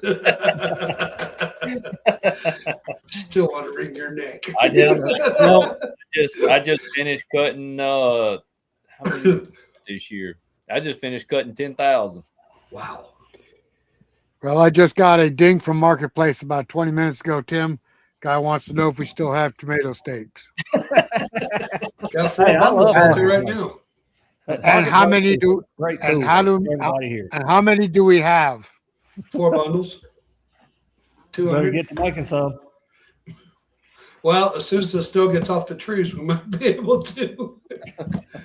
That's why you build you a bigger shop so you can work inside, Tim. We work inside, Eric. It's the yard. The yard. You drop the log yards, and then they get full of snow and cover the trees, and Well, you got a frozen yard, log yard. Still. I got a muddy one. This is season. Yeah. Ours will be mud somewhere around the end of April. Yeah. Welcome back, John. Everything work out? Yep. All good. We're all good. Good. I actually had a phone call the other day, early in the morning. Had a Canadian hardwoods log buyer call me. He said he'd seen me on YouTube, want to know about buying some wood. And I told him first thing, I said, dude, if you're called looking for cheap wood, you called the wrong number. I got some Amish buddies. I'll give you their number. I said, now, if you want to buy some hardwoods and pay a reasonable price, call me back and let me know. Just stop it. Stop it right there. No one buyer in the world can pay more. Yeah. I don't fool with them. They're not worth their profit margin's not there. It's like dealing with pallet lumber. I don't deal with pallet lumber. Those guys, they want everything dirt cheap. I tell them, go over here to commercial sawmills and buy all their waste. Yep. That's Mason on the phone, Craig. Are you good, buddy? All right. I saw a question pop up a second ago. I'm going to put it back up on here. I don't quite understand what he's saying here. Anybody understand that? Pay $100 for a load of logs, multiple species, wood, charging at Amish pricing or at least competitive, be too cheap or should be higher for the logs that you paid for. Don't I'm worry thinking about he's asking with how the should he Amish. price them out, like at Amish pricing, or should he price them at what he wants? You're not gonna outprice the Amish. I can tell you that right now, Nope. because they'll work for a nickel an hour. You outdo the Amish with quality and efficiency and a product they can't produce and won't produce. And not a month out Right. on orders. Yep. You can outprice the Amish and take their business by not being behind on your orders. And like Eric said, make sure it's accurate lumber and quality lumber. And There's a one thing I niche. was gonna- There's a niche for everybody. Okay. And you got that customer that has a very thin pocketbook and they got to get it as cheap as they can. And quality is not an issue. Have a phone number to give them to call somebody. Here, call these people. They'll take care of you. I'm sorry, your 3/4 inch boards are going to be half inch on one end, one on the other. If it don't matter to you, go get them. They got them. I go just the other way. I'm a slab guy that's local that sells all kiln dried and surfaced. He cuts the stuff down for you if you want. He's got every species on the face of the planet. Big, huge slab warehouse. He buys pine slabs from me. If somebody calls me for something that I don't have, I send them to him. And that's a big step up. It's going from a $200 slab for me to a $5,000 slab from him. But I guarantee if you want it and I don't have it, he's got it. And that's the only way it goes for me. It never goes down. It always goes up. Yeah, you go see Thatcher Smith at Plymouth Live Edge. I like working with our local sawyers. I've got a whole network of them that haven't invested the money in the things that Matthew and I have. And they'll be doing a mobile milling job for a customer, and customer decides they want to, have it kiln dried, S4S or tongue and grooved or hardwood floor. And they're like, well, I know a guy. Well, yeah, I'll do the work. And, I tell them how I want it produced, what size, dimensions, and stacked, and bring it to me. And they make money and I make money, and they make their customer happy. And I'm fine with doing that. And I'll send work back down to them. I have somebody call me that's got 2 logs, 3 logs, and they absolutely have to be mobile milled. I'm like, my mill's bolted to the concrete. Here's a number for a couple of good guys. Give them a call. They'll be glad to come do the work. Right. Yours is bolted to the concrete and plugged in. Yeah, and plugged in. But you take care of your local sawyers, the ones that work with you. I send them work all the time. I probably shouldn't admit this, but I've been known to go down and buy trailer load of 2x6s and 2x4s from the Amish and resell them. Wow, that's filthy. Stop. Stop it. It's a business decision. Business. Oh, I feel like I have to take a shower after thinking about that. Oh, that is dirty. Well, when they're selling it 30 cents a board foot less than I can, and it's already cut and ready to go, all they gotta do is put it on a trailer. I'll do it. Yeah, no kidding. Yeah, you should keep a whole stock in your yard. Money's money. Don't matter how you make it, guys, as long as it's legal. That's it. Right. Think I with kiln this. dry There and you for go. secondary process a lot of wood that I didn't saw. And I have told customers, I said, if you ever want to do this again, just bring it to me. I didn't know the sawyer on that one, but it happens. I mean, you got to learn. I know, and I'm sure everybody here does. You can think back to when you first got started. We cut some crappy wood. We was having fun cutting, but we didn't know what the heck was doing. Well, Eric, we still cut crappy wood because people like that shit for crafts. No, they do. Serious. We'll take firewood and slab it up. We don't care. It's hell. I get people every now and then call looking for something cheap, and I have to chuckle. I said, "Well, you called the wrong number." Well, I'm just looking for some waste slabs. I said, I don't let waste leave here. If Didn't say it was waste. Everything's a Not good quality board. We'll take firewood and turn it into $1.50 a board foot. There you go. Absolutely. Well, we And can't it sell cuts firewood quicker. around here. People have gotten lazy. Natural gas and electric is too easy. Well, don't move to New York, because by God, our damn energy prices went through the roof. Oh, I know you boys have a lot more cold weather and you have a lot more demand for, firewood. But down here in this particular area, all the people moving in are northerners and they're sick and tired of firewood. And they got access to natural gas for $50 a month. They heat their house and don't have to fool with it. We're not actually talking about selling firewood though. We take firewood and turn it into slabs for $1.50 a board foot. There you go. Turn them into steaks. That too. Or no, steaks. Steaks pretty much got to be pretty much not free. Yeah, they got to be not free. Boy, I call a lot of them. Oh yeah, I know, Neil. I know. And then you got firewood after when you call that. Now you have firewood because you use hardwood. I don't know how you boys sleep at night charging so much for them tomato steaks. And then the ones that break, you use them for stickers. So hey, multi-purpose. That's it, man. We are, Andy. You guys price tomato steaks, hardwood tomato steaks. We're less than half price for them at Lowe's, right, or wherever it was you saw them.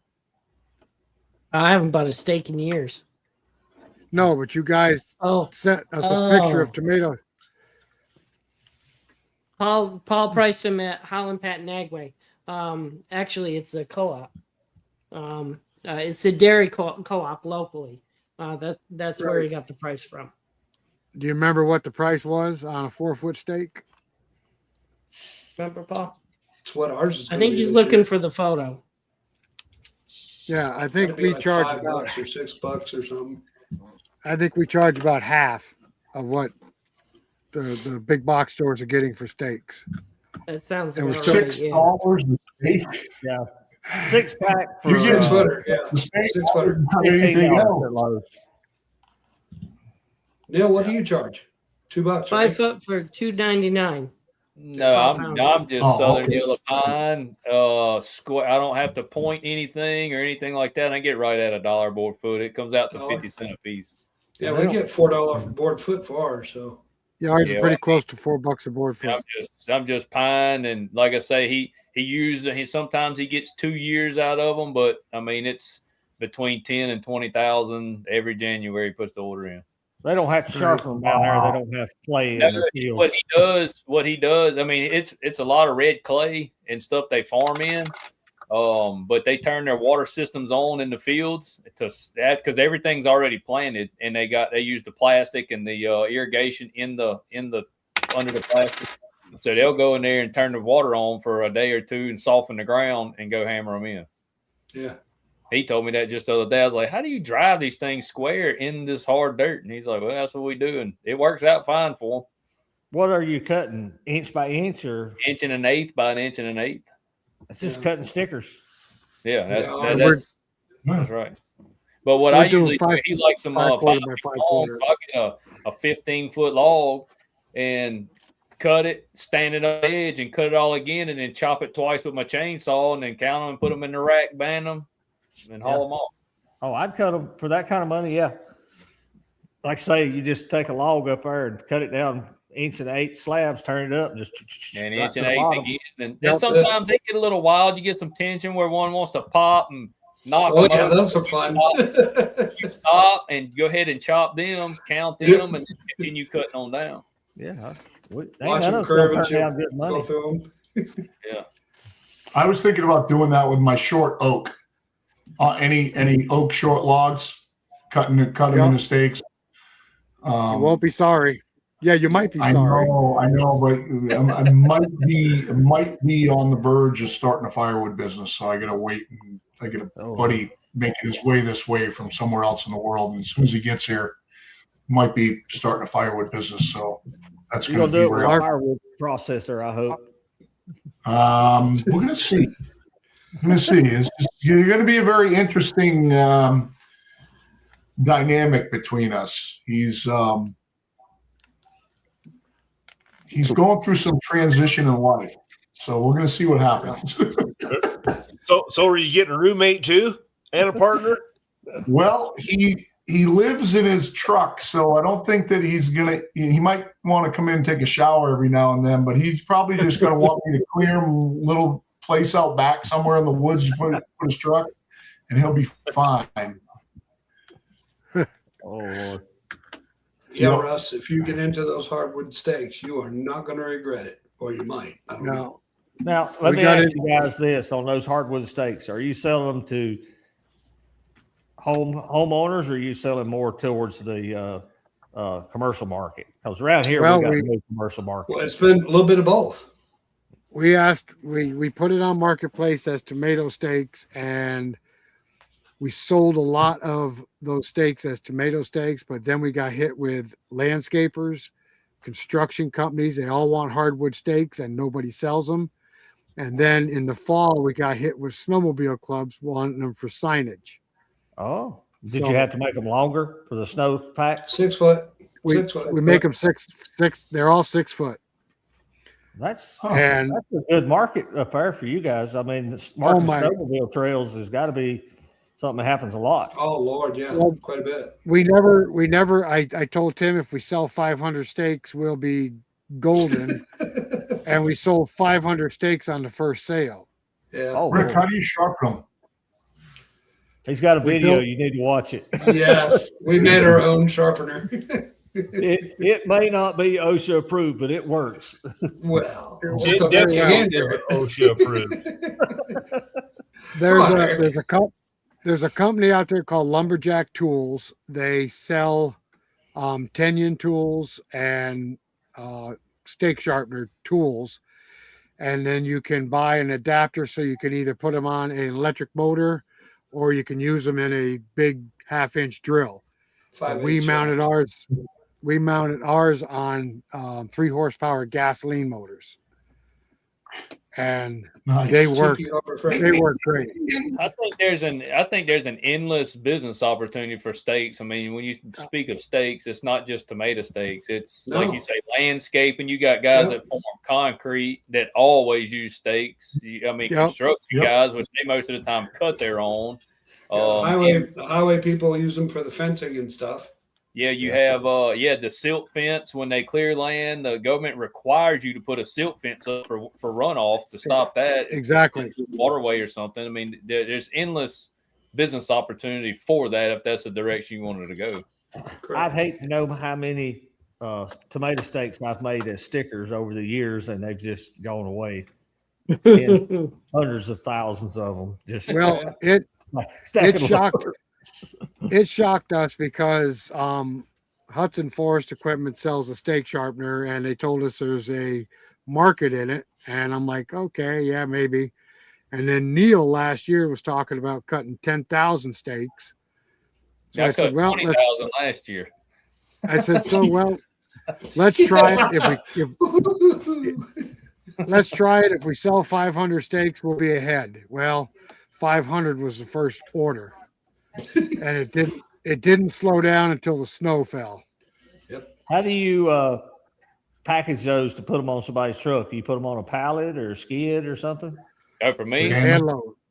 I put mine We in. banned- I got a steel rack, and I usually put 500 to 600 in there, and then I got the banding material, and I band both sides, pick them up with the forks. So that's how I'm 500 to 600 in a bunch. We band them in packs of 25, and then we have a rack where they're just loose in the rack, and people pick out whatever ones they want. But I yeah, have it's to think about that. I mean, make a few and put it on marketplace and just see what happens. What's the worst you got? Is a bunch of extra 5-foot long stickers. Well, When you you might- trimming, get into something, you'll be sorry. you're trimming an edge of a board, you're cutting wane off, or anything like that on the edge of a board, you can always get a couple steaks. Just like you Right. do with a packing strip. I mean, you can turn that waste into something to sell. Well, that's Well, normally quite how I frankly- cut my stickers. I cut all my inventory at 1 1/16, and I lock all my stickers to be 1 1/16 square. So when I'm cutting my inventory or customer would, and you got to trim it off, stand them up there and make you 20 or 30 stickers and stack them in the corner and use them. Well, what I do. what we do is we throw a 12-foot-6 log on the mill, Yep. just 5-quartered all the way through, then stand it all up and 5-quartered all the way through again. Cut it Oh, in yeah. half, and whatever's good is steaks. Yeah. That's right. It's quick. Hold on, It's Joe. quick. It's very quick. And it takes about 6 seconds to sharpen each steak. in Well, the we've machine. been talking about how to make money with Watch the it on sawmill, Cut and No this, Steaks if anybody's interested in it. What's that? this is a good I thing gotta to learn in Video your on neighborhood. Cut No Steaks if anybody's interested in it on how I do it. And if you really want to watch something cool, watch us sharpen them. Yeah, then you can watch the sharpening, then you'll know the whole package, huh? We got sharpened steaks. They got nice points on them. They're making Yeah, skewers. Willie's Firewood down here says he sells his to contractors and grading companies. Yep. Yeah, we got absolutely. hit. We got hit with a lot of contractors and got hit with a lot of grading companies. And then we had one guy get 1,500 steaks from us. They were building. Now get this. They're building fences for rich people and weaving willow branches Willow, in between yep. the stakes. You ever heard of that? Wow. Yeah. Building the fence out of live. Willow. Yep. $500 a foot. $500 a foot. They Wow. charge to build those fences. Oh my Lord. Might be getting into That's fence insane. steaks. And then, Are they, and then are they we a seasonal had- fence? what's What's that? Are they a seasonal fence, or they last for a No. minute? Or It's I don't. They put them It's like a rich person thing. it's a rich person thing. I have no idea. They drive the stakes in the ground and then weave willow branches in between the stakes. Mhm. And then we Looks like had- crap. Party. Looks like crap to me, but I don't know. Somebody And then likes we it. had an order for 2,000 steaks for a marijuana growing place. I kid you not. hey, they need That's they crazy. need steaks too. I guess. Can They we need be fence crushing too? our cannabis people? Hey, can we work out a trade? And we're not that kind of show now. Now, Rick, we need No, to talk no, to your no. brother.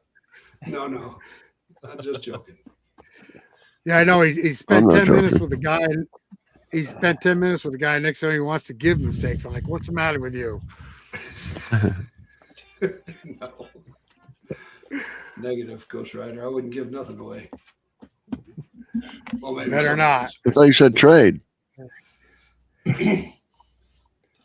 We Trade did. for some finished product. We got some steaks. Matter of fact, we got some nice spruce this fall. Now you're Our talking. neighbor. We're recognize that trading one. for steaks. Yeah, we So cut Bill, steaks for are somebody. you working on? Or you have plans on offering planing with your new attachment on your mill? Is that something you're looking forward to in the future, or is that just something you were doing for a project? They want me to test the thing, so I definitely have plans for it. I just can't find that. I haven't been able to find the time to put it on yet. I got to add the other 8 feet. So what Craig's talking about is I've got my mill's stationary. It's going to 32 feet long, and I've got a molder planer head here to go on my sawmill. It's going to mold and plane the other way. So I'm going to have my saw head's going to go one way, the molder planer head's going to go the other way. The saw deck is exactly the same. It will hold everything, and you can make your molder knives up to cut whatever profile you want. It's basically a D-log setup. You cut a 8x8 cant. The molder head will cut the D-log profile on the side, and then I also have tongue and groove knives that will cut tongue and groove on the top and bottom, so you can stack up Lincoln logs with a round outside profile, 8 inches thick, no frame in, and build yourself a cabin if you want without having a frame with a single stick, except maybe your door jams and stuff like that. But just stack them up. Around here, I think there'd be a good market for it for like landscape timbers and things like that. So So does the planer head roll on the Dog- track, or is it fixed?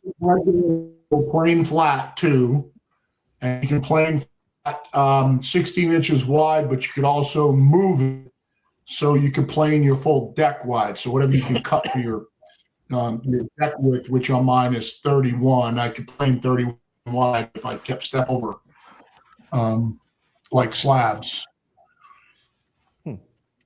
Nice. But I don't know yet. I have it set up. It's in my shed. I assume that you'll be able to saw upwards of 30 foot in length now if you wanted to. I will be able, at 32 feet, I'll be able to saw 28. Okay. Because we're doing the same thing with ours. Yeah. We're adding a 12-foot bed extension to it. I don't plan on using it every day, but it's one of those things when you do use it, it pays. Right. How They do you wanted get to, around- I'm 24. I'm 24 feet long now. They wanted me to add a whole separate unit. And I said, well, what kind of bed does it run on? And they said, well, it runs on the same track as your sawmill. And I said, well, don't send me a whole separate unit. Just send me 8 foot of bed extension and I'll run it the other way. Yeah. You know, I'll put them both on the same track. I don't need them separate in 2 separate units in my yard. Right. Yeah. I assume your Norwood's a twin rail. You mean twin uprights? Yeah. Or twin Yeah. rail that runs on. Well, that works out good then, because you can run them from one end and the sawmill head on the other end. Yeah, exactly. Exactly, yeah. As opposed to yours. Yeah. Is the planer head manual push or electric drive? It's manual push. Yep. It's manual push. It's just like the saw head. It's exactly like my saw head, just with a shaft and a planer drum on it. That's what I tell people all the time. Find a way to add value to your wood. Saw and green lumber is great, but the more value you can add, the more times you get paid for that same log piece of lumber before it leaves your property. Yeah, Neil preaches that too. Yep. That same thing. Yep. Yeah, I mean, and not everybody needs tongue and groove, needs hardwood flooring, but when they do, they don't have to go to somebody else. You're there. You cut it, you dried it, and you finish processed it, and it goes into their project or their house. And once you get your name out there, you just get more and more phone calls, especially contractors. They like dealing with somebody that they know that they can go from start to finish and get what they need. I like the contractors that call me early on and say, hey, we're clearing this lot. And I told the homeowner that you could cut it, dry it, and make something out of it to go back in their house. And I'm like, yeah, I'm all in. Bring it. So Yeah, Eric, I believe it. what's the thickest board that you can do TNG on? 1.5 inches currently. 1.5 inches? Okay. Yeah, I actually got a bunch of it to do next week. Fine. I would have to believe there's a big. I would have to believe there'd be a big market in log siding up here. I get some calls for people wanting D logs, the fake ones you just put on the side of the house. Yeah. Right. We call that log siding. You take takes- I got a big machine. By It takes a bigger one than I got to make that stuff and make it, in a timely fashion. right. I've done some 9 1/4 inch Yeah. siding at a 2x8s. It's slow, isn't it? You got to take your time with it. Yeah, it's a little bit slow. It's putting that slight arc on both sides of the cans. Yeah. If I was going to do that, Actual if I was gonna 2x8 do that Traeger is an production- 1.5 by 8. yeah, they make them. It's an 1.5 inches. Yeah, they make a mill that's got a progressive head that you can run at 30, 40 feet a minute, but it's a 6-figure check to write. Yeah. You got to put a So- lot of that. So Billy, Brett was asking, what do you use to handle those size logs? I have a 74 horsepower Bobcat track machine, T650. It'll pick up 7,000. It has. I've never gotten a log in that I couldn't pick up with it. It's an absolute little bulldozer of a machine. We bought it before we bought the sawmill, like I said earlier. But we got it in a little trade-off for a company that owed us some money and had lots of Bobcats. And we got that in a trailer. and it's I can't say enough good about it. It's an absolute monster machine. There's a misconception for you too about the sawmill business, Rick. You were talking about that earlier. If you think you're going to go out and you're going to buy a little Kubota LT35 and you're going to be moving logs around, I got news for you. It ain't happening. Everybody does the same thing. Everybody goes out, they buy themselves a sawmill, they spend as little as they possibly can spend on sawmill. And then the first thing that they do is they put the biggest damn log that they can find, or want to put the biggest damn log they can find on that sawmill and see if it'll cut it. But you got to have, I mean, if you think you're going to run anything less than 50, 60 horsepower and move logs around, it's not going to happen. Skid steer is a very good piece of equipment to handle. Right there, baby. Right there. That's what I move my logs with.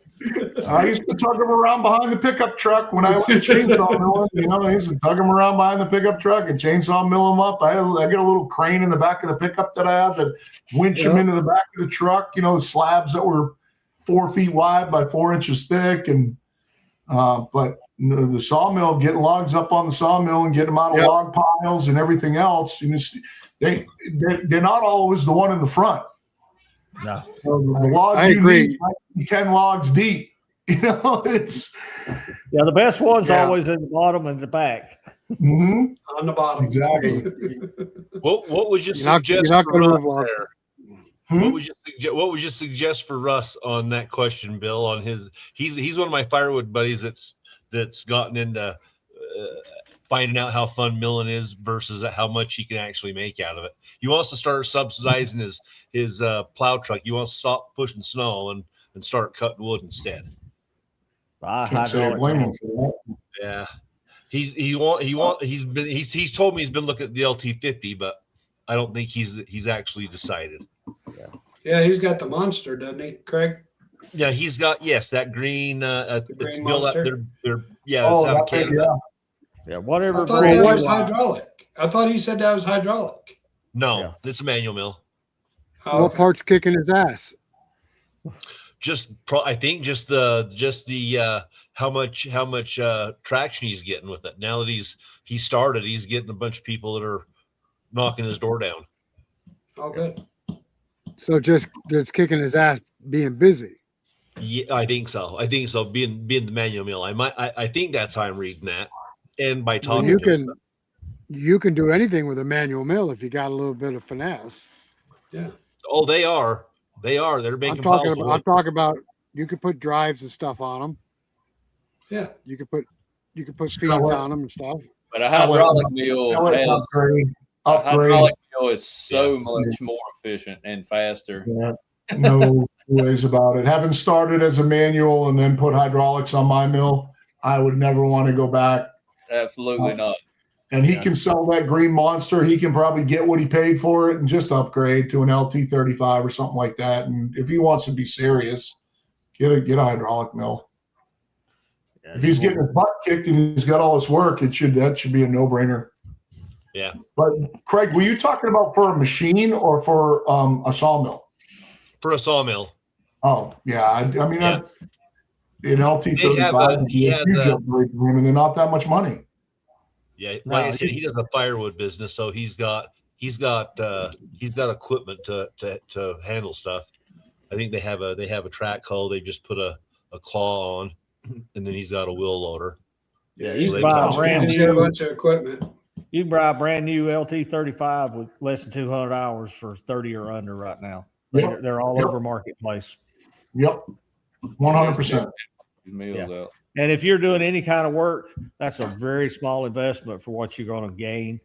Now you got to work, but you can see the payback real quick, especially if he gets up to 1,000, 1,500 board feet a day with him and a helper. You know, you can do the math real quick. Hey, this is paying for itself. Yeah, if it works. I said that for years when I was mobile milling. I said, man, if I could saw 3 days a week, I could survive. Yeah, he says we have too much iron. He's leading for the 50 wide. Yeah, he'll want to do something more than the LT35, I think. And then when you get to the computer, like the 50 wide or whatever, you get to them computer mills, it's on a whole nother level. Yep. It takes It's pretty simple. It's pretty the AccuSet 2 is pretty simple to pick up. Yeah.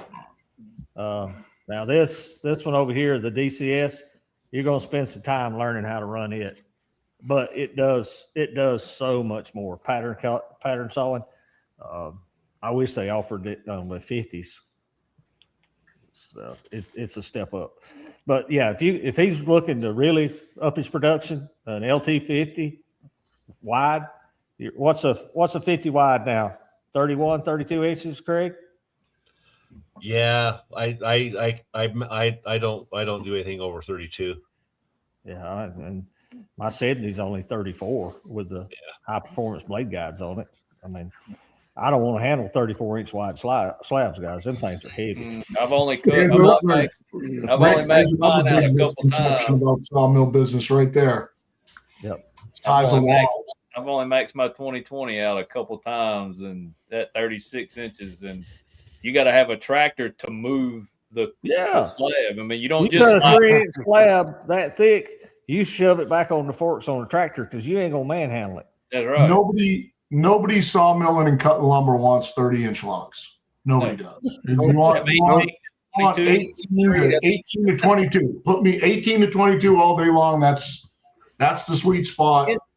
Yeah. And you know, in that pine and down here anyway, in the pine, it seems the bigger the log you have for pine, anyways, the more you run into tension problems. Especially if you're cutting a stack of 2x6s or something out of it. You'll have them, they'll bow in the middle and do all kind of funky stuff. When it seems like the smaller trees, you don't run into all that tension so much.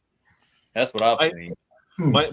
Some of my big spruce out here, I run into some of it has a tendency to maybe have some rot in it, being that big. I'm the oddball, and I like them 40. Yeah. Me too. I guess. I like a challenge. Bill, you should like them 40. But I have to agree with Bill. Around 50 foot long, that's what I go after. You boys play with sticks.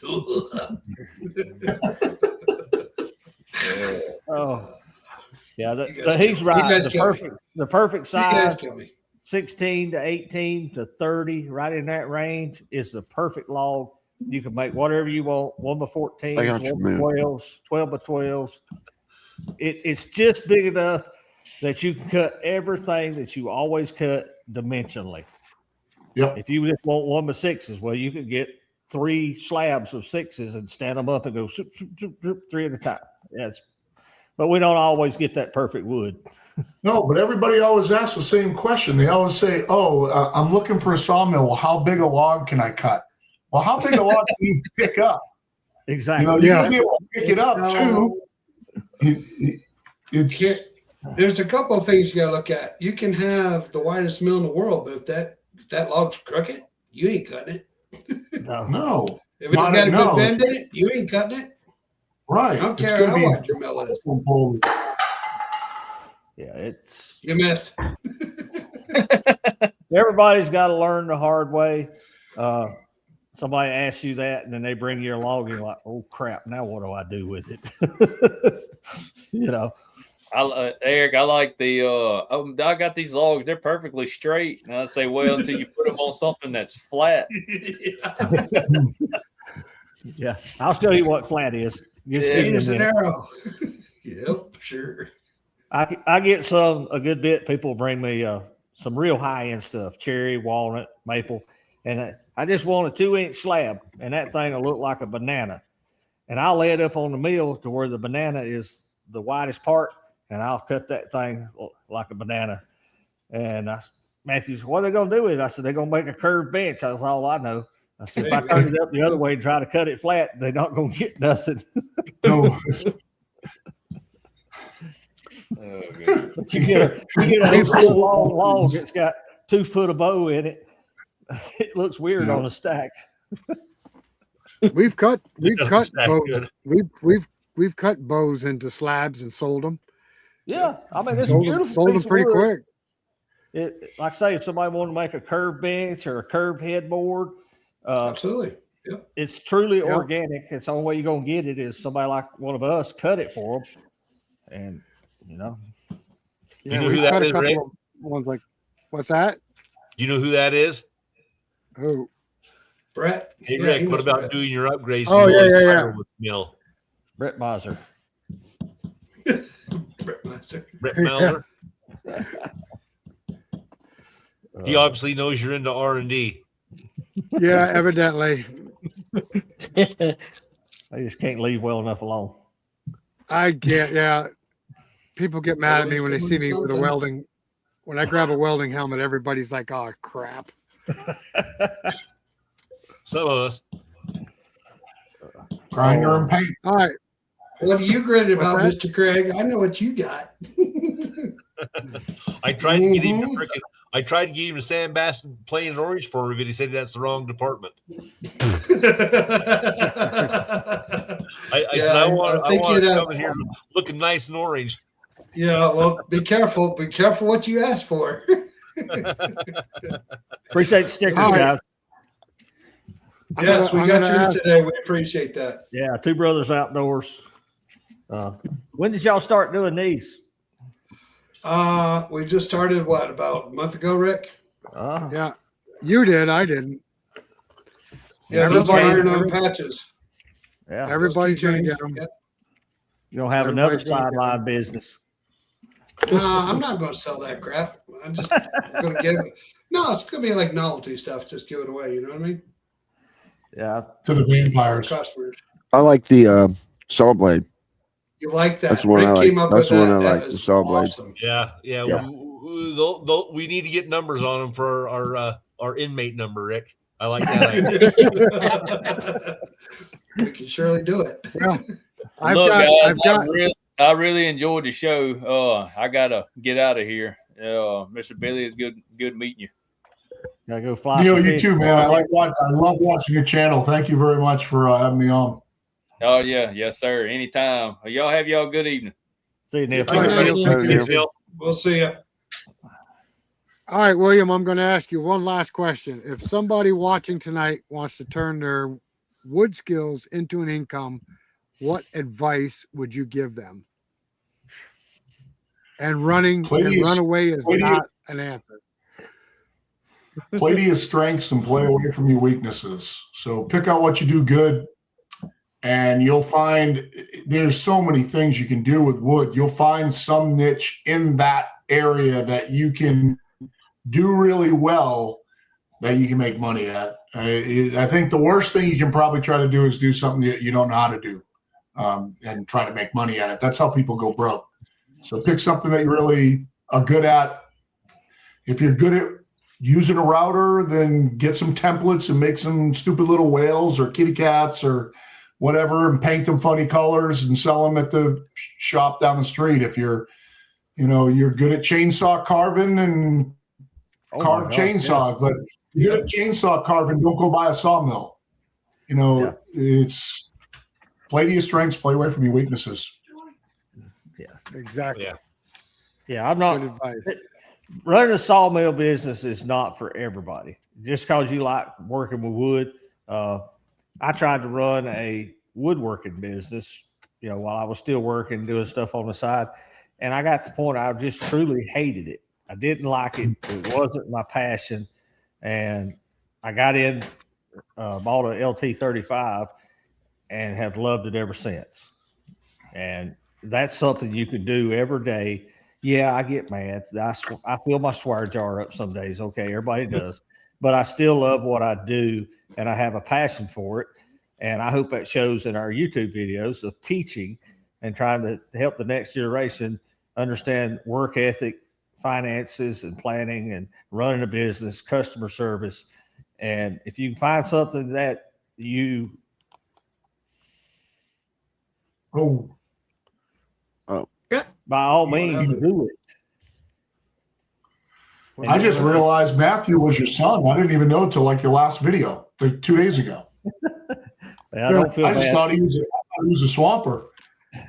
I go out with my dad all the time. He's 80-year-old, but he don't have a stitch of hair. He can't grow a beard, and I get called his freaking brother all the time.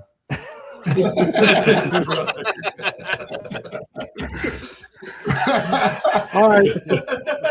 That's perfect. I'm like, I don't. That's a pretty good deal for you, but I don't think I look 22 years older. I hope.